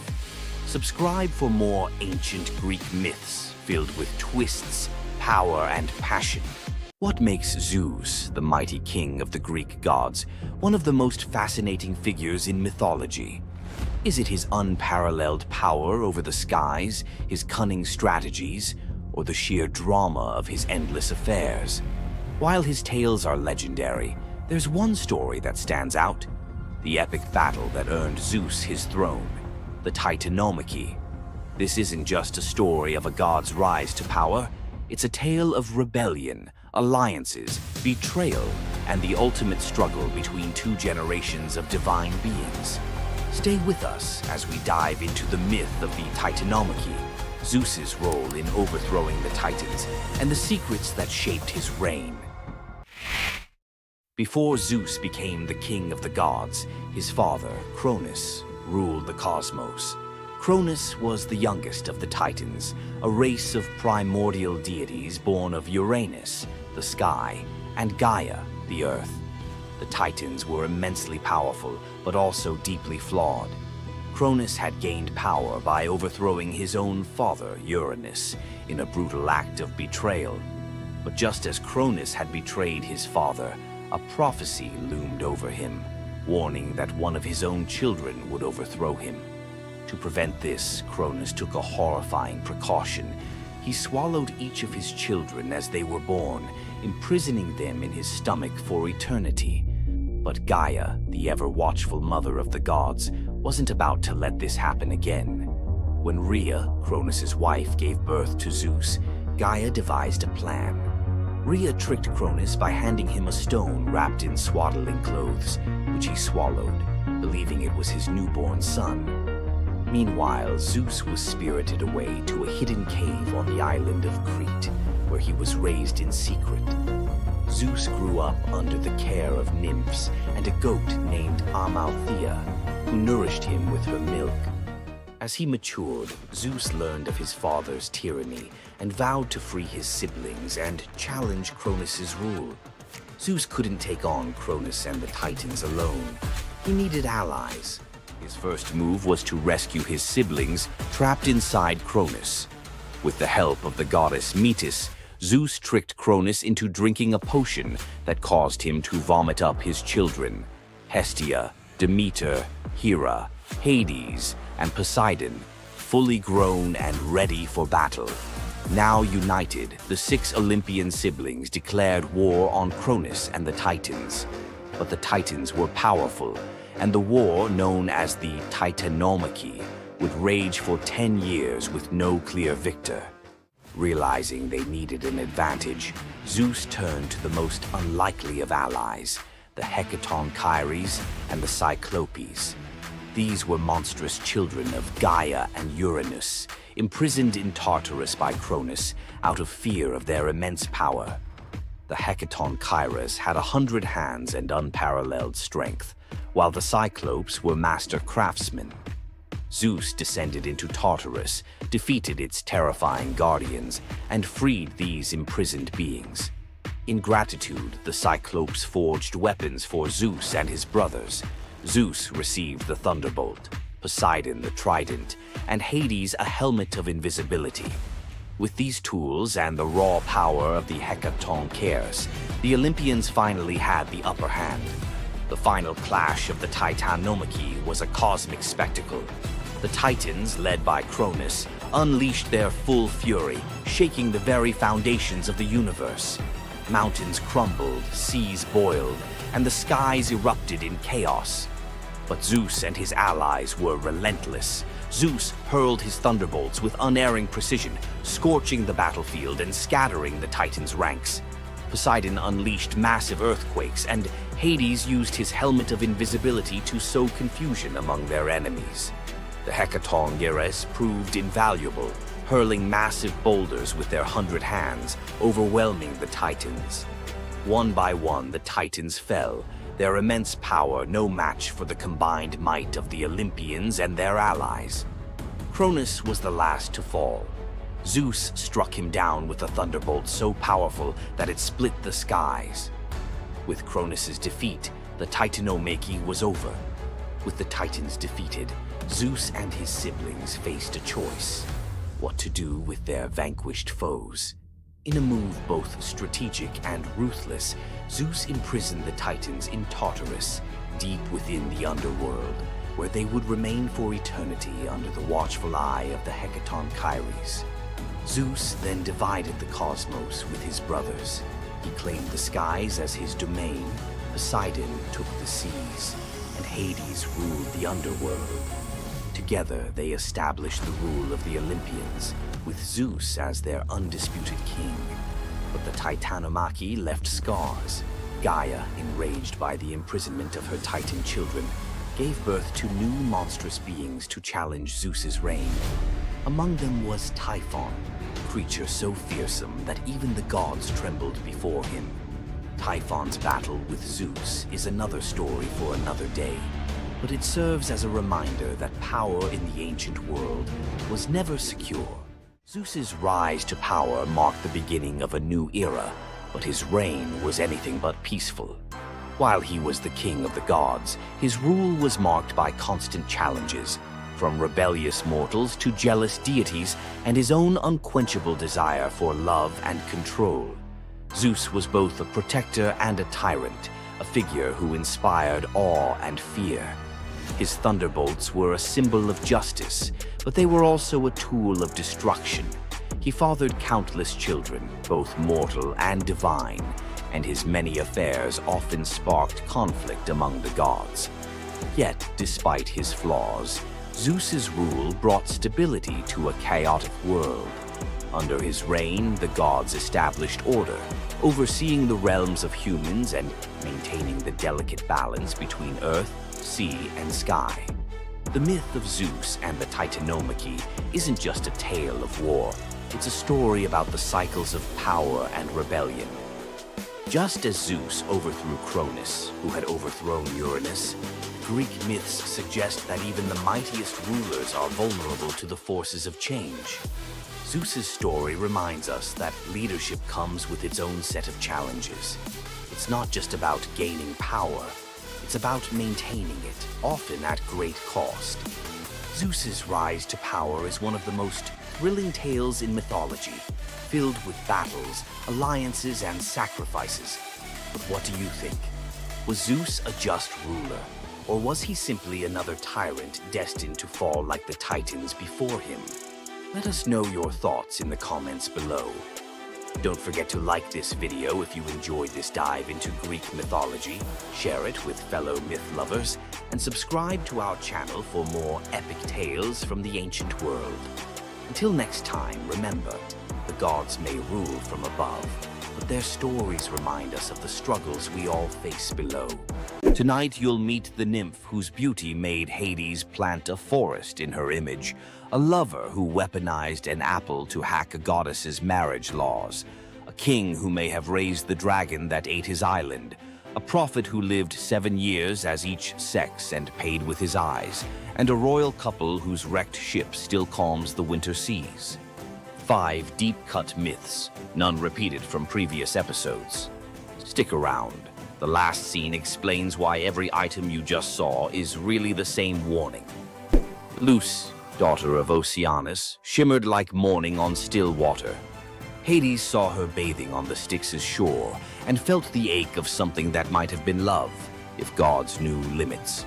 He swept her into his shadowy chariot. In the underworld, things don't rot the way they should, they transform. When Luce's mortal bloom began to fade, Hades panicked. Unable to bear her disappearing, he offered the only gift he understood, immortality as landscape. He touched her hair. It stiffened into bark the color of moon-bleached bone. Leaves burst silver as coin flip flashes. Luce the woman became Luce the white poplar, blazing at the center of Elysium. Dead heroes rest beneath her, weaving garlands from her two-toned leaves. Dark one side, pale the other, to remind them that joy and grief always grow on the same branch. The Cercopes, twin dwarf tricksters Passalus and Acarus, live by trolling. They steal Heracles' bow and club, giggling about how the hero's butt is black as a kettle from soot. Heracles wakes, grabs both by the ankles, slings them over a pole like squirming fish, and marches toward the city to sell them. Dangling upside down, blood rushing to their heads, the twins can't stop roasting him. Even Heracles, no stranger to rage, breaks into reluctant laughter. But Zeus, hearing their unfiltered comedy, decides the world needs more mischief.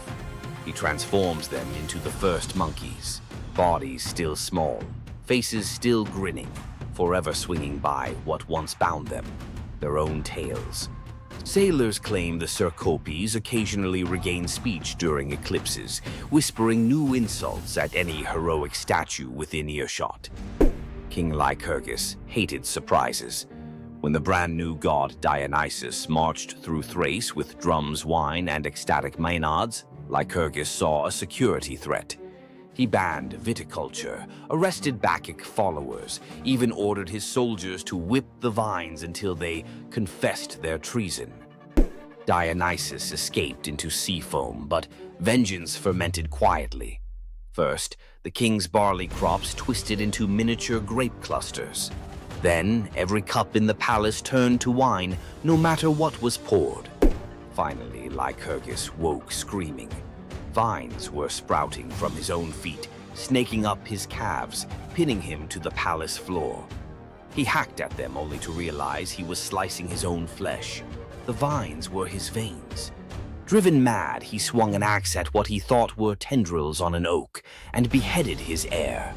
The gods let him blister in that guilt until locals, terrified, bound him and hurled him into Mount Pangaion's man-eating cave. The vines retracted, but his screams never did. Acontius, a handsome nobody from Chios, spots rich girl Sidipe under the temple colonnade. He can't speak to her, class gap miles wide, but he can exploit Olympus's fine print. He scratches on an apple. I swear by Artemis to marry Acontius. He rolls it to her sandal. She idly picks it up and reads the words aloud, which in Artemis's precinct equals a binding oath.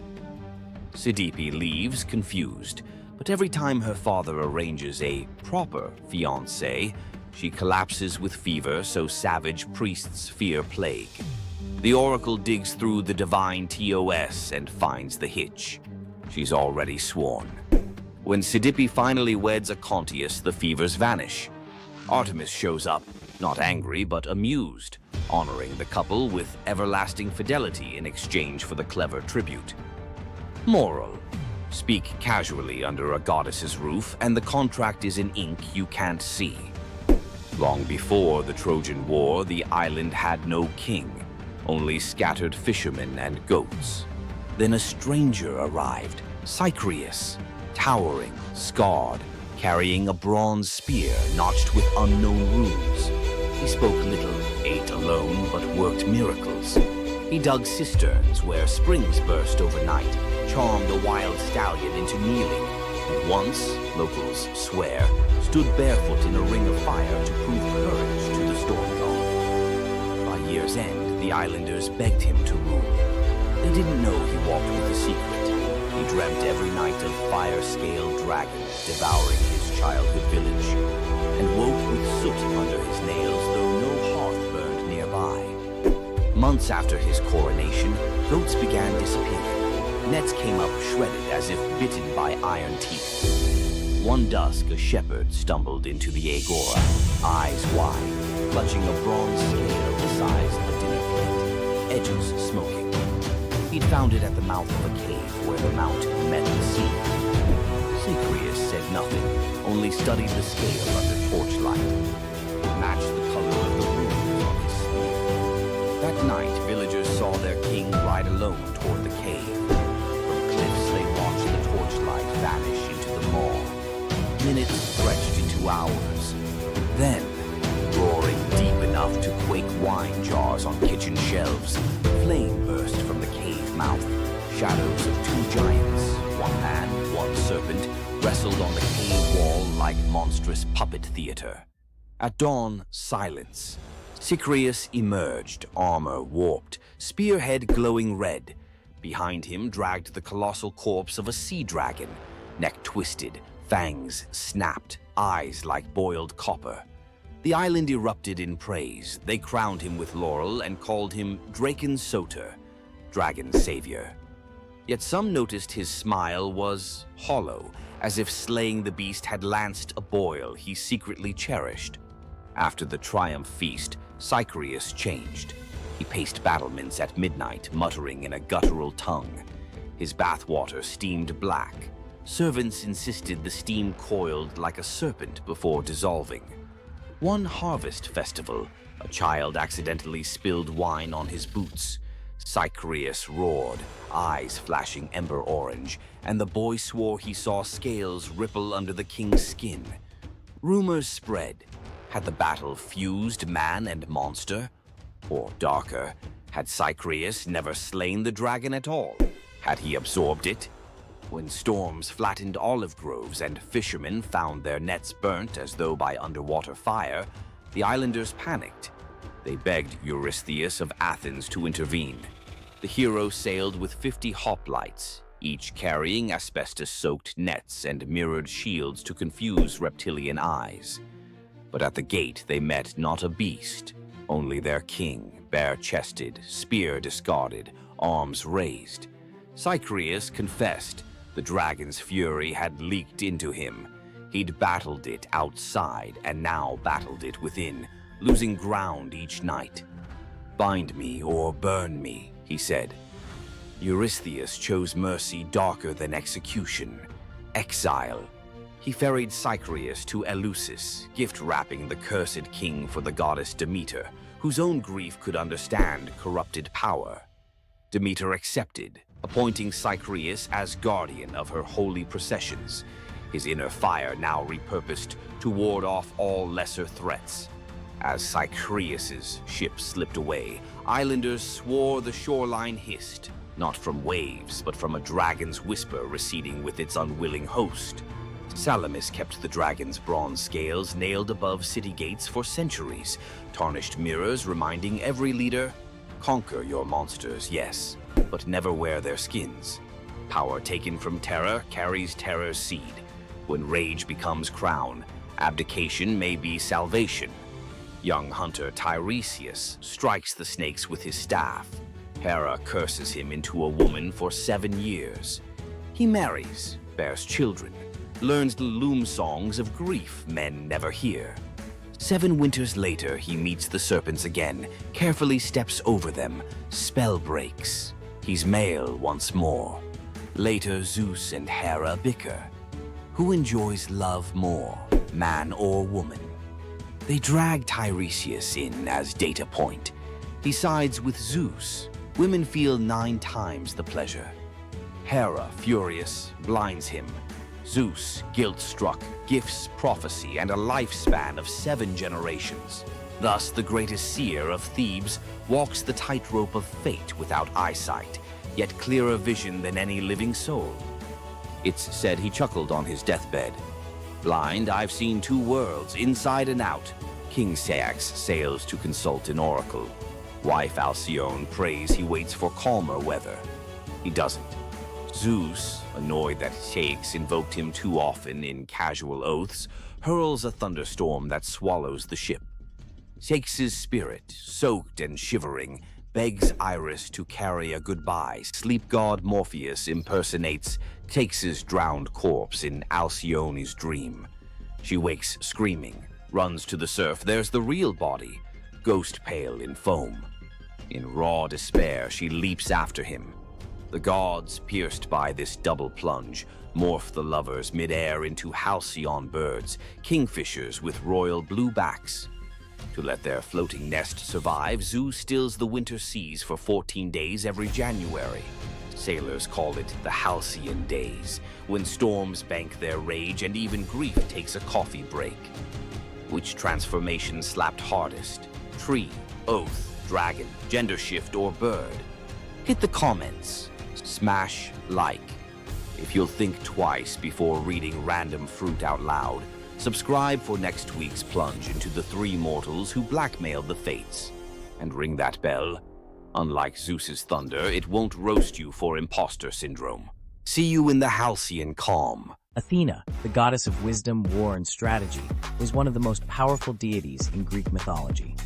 Feared by enemies, honored by heroes, and even challenging Zeus himself, Athena's legacy shaped legends, wars, and the very foundations of civilization. But was she truly a goddess of justice, or was there a darker side to her wisdom? Let's dive into the real story of Athena. Athena wasn't born like other gods. She burst fully grown from Zeus's head, armed with a spear and shield, a goddess of war and wisdom from the very start. But her story is more than just divine power. It's one of strategy, conflict, and influence that shaped the Greek world.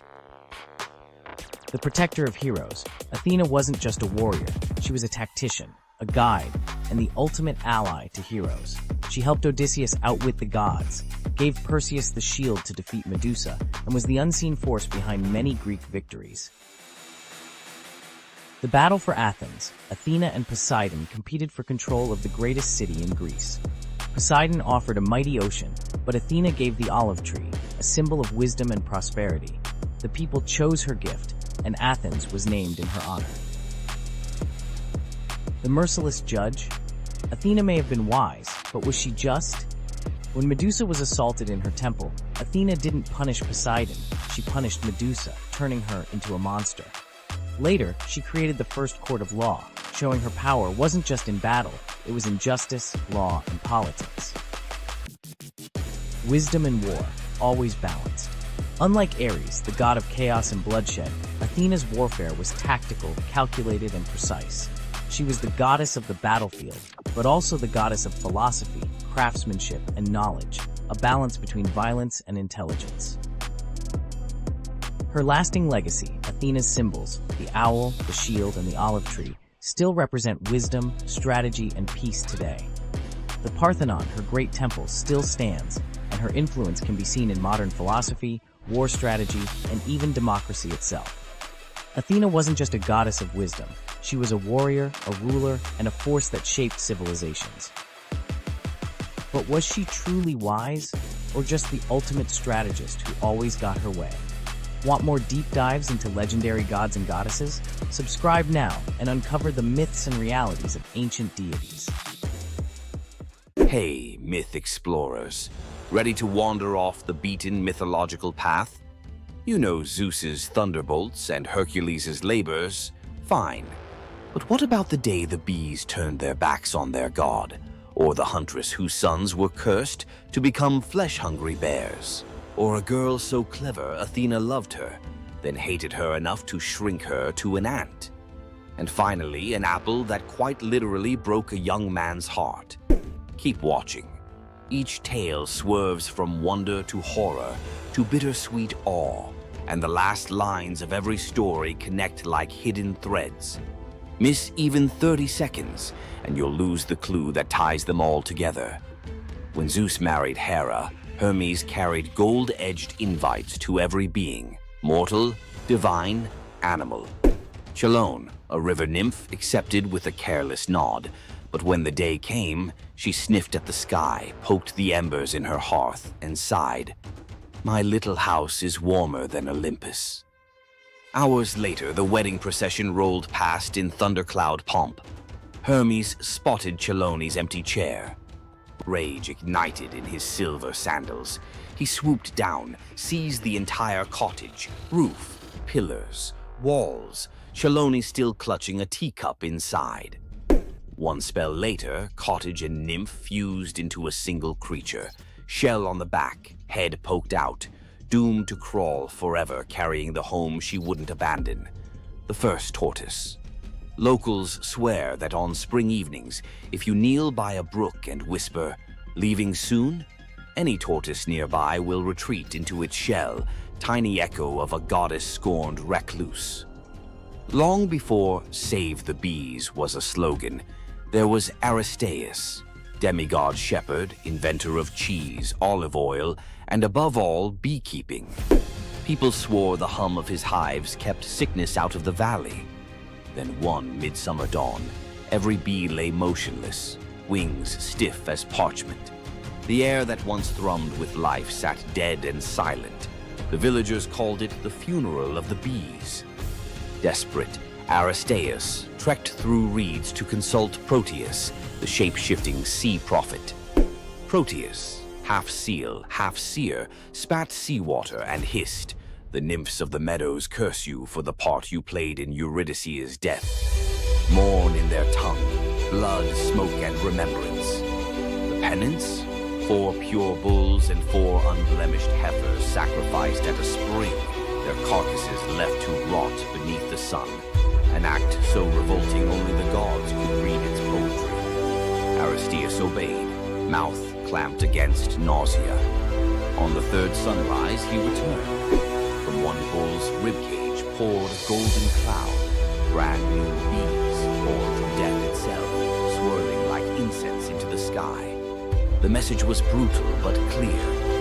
Regeneration demands sacrifice.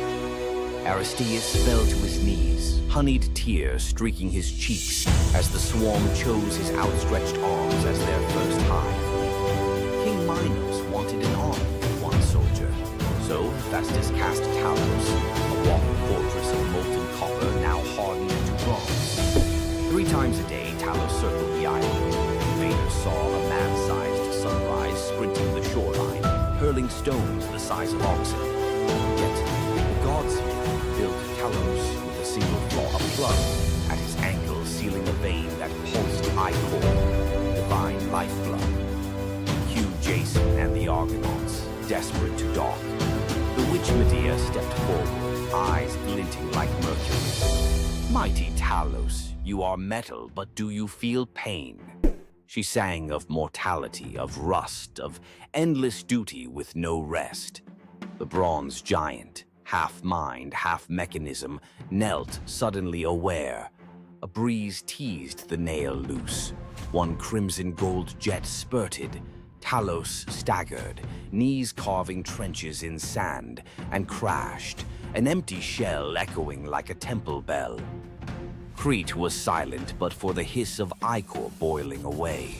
Local fishermen still claim some sunsets tint the sea bronze, Talos's lifeblood swirling just beneath the waves, hunting for its lost shell. Coronis of Thessaly loved Apollo, or thought she did, until a mortal soldier caught her eye. While Apollo healed plague in Delphi, Coronis entertained her new lover in secret. Only the raven, Apollo's avian spy, saw everything. The bird wrestled with the knowledge. If it spoke, a human would die. If it stayed silent, a god would suffer humiliation. Instinct 1, loyalty to the sun. It flew for 3 days, trailing white feathers through storm clouds, and crashed onto Apollo's lap to report the betrayal. Apollo's rage was surgical. One golden arrow, one heartbeat, Coronis felled. But as her blood soaked the sheets,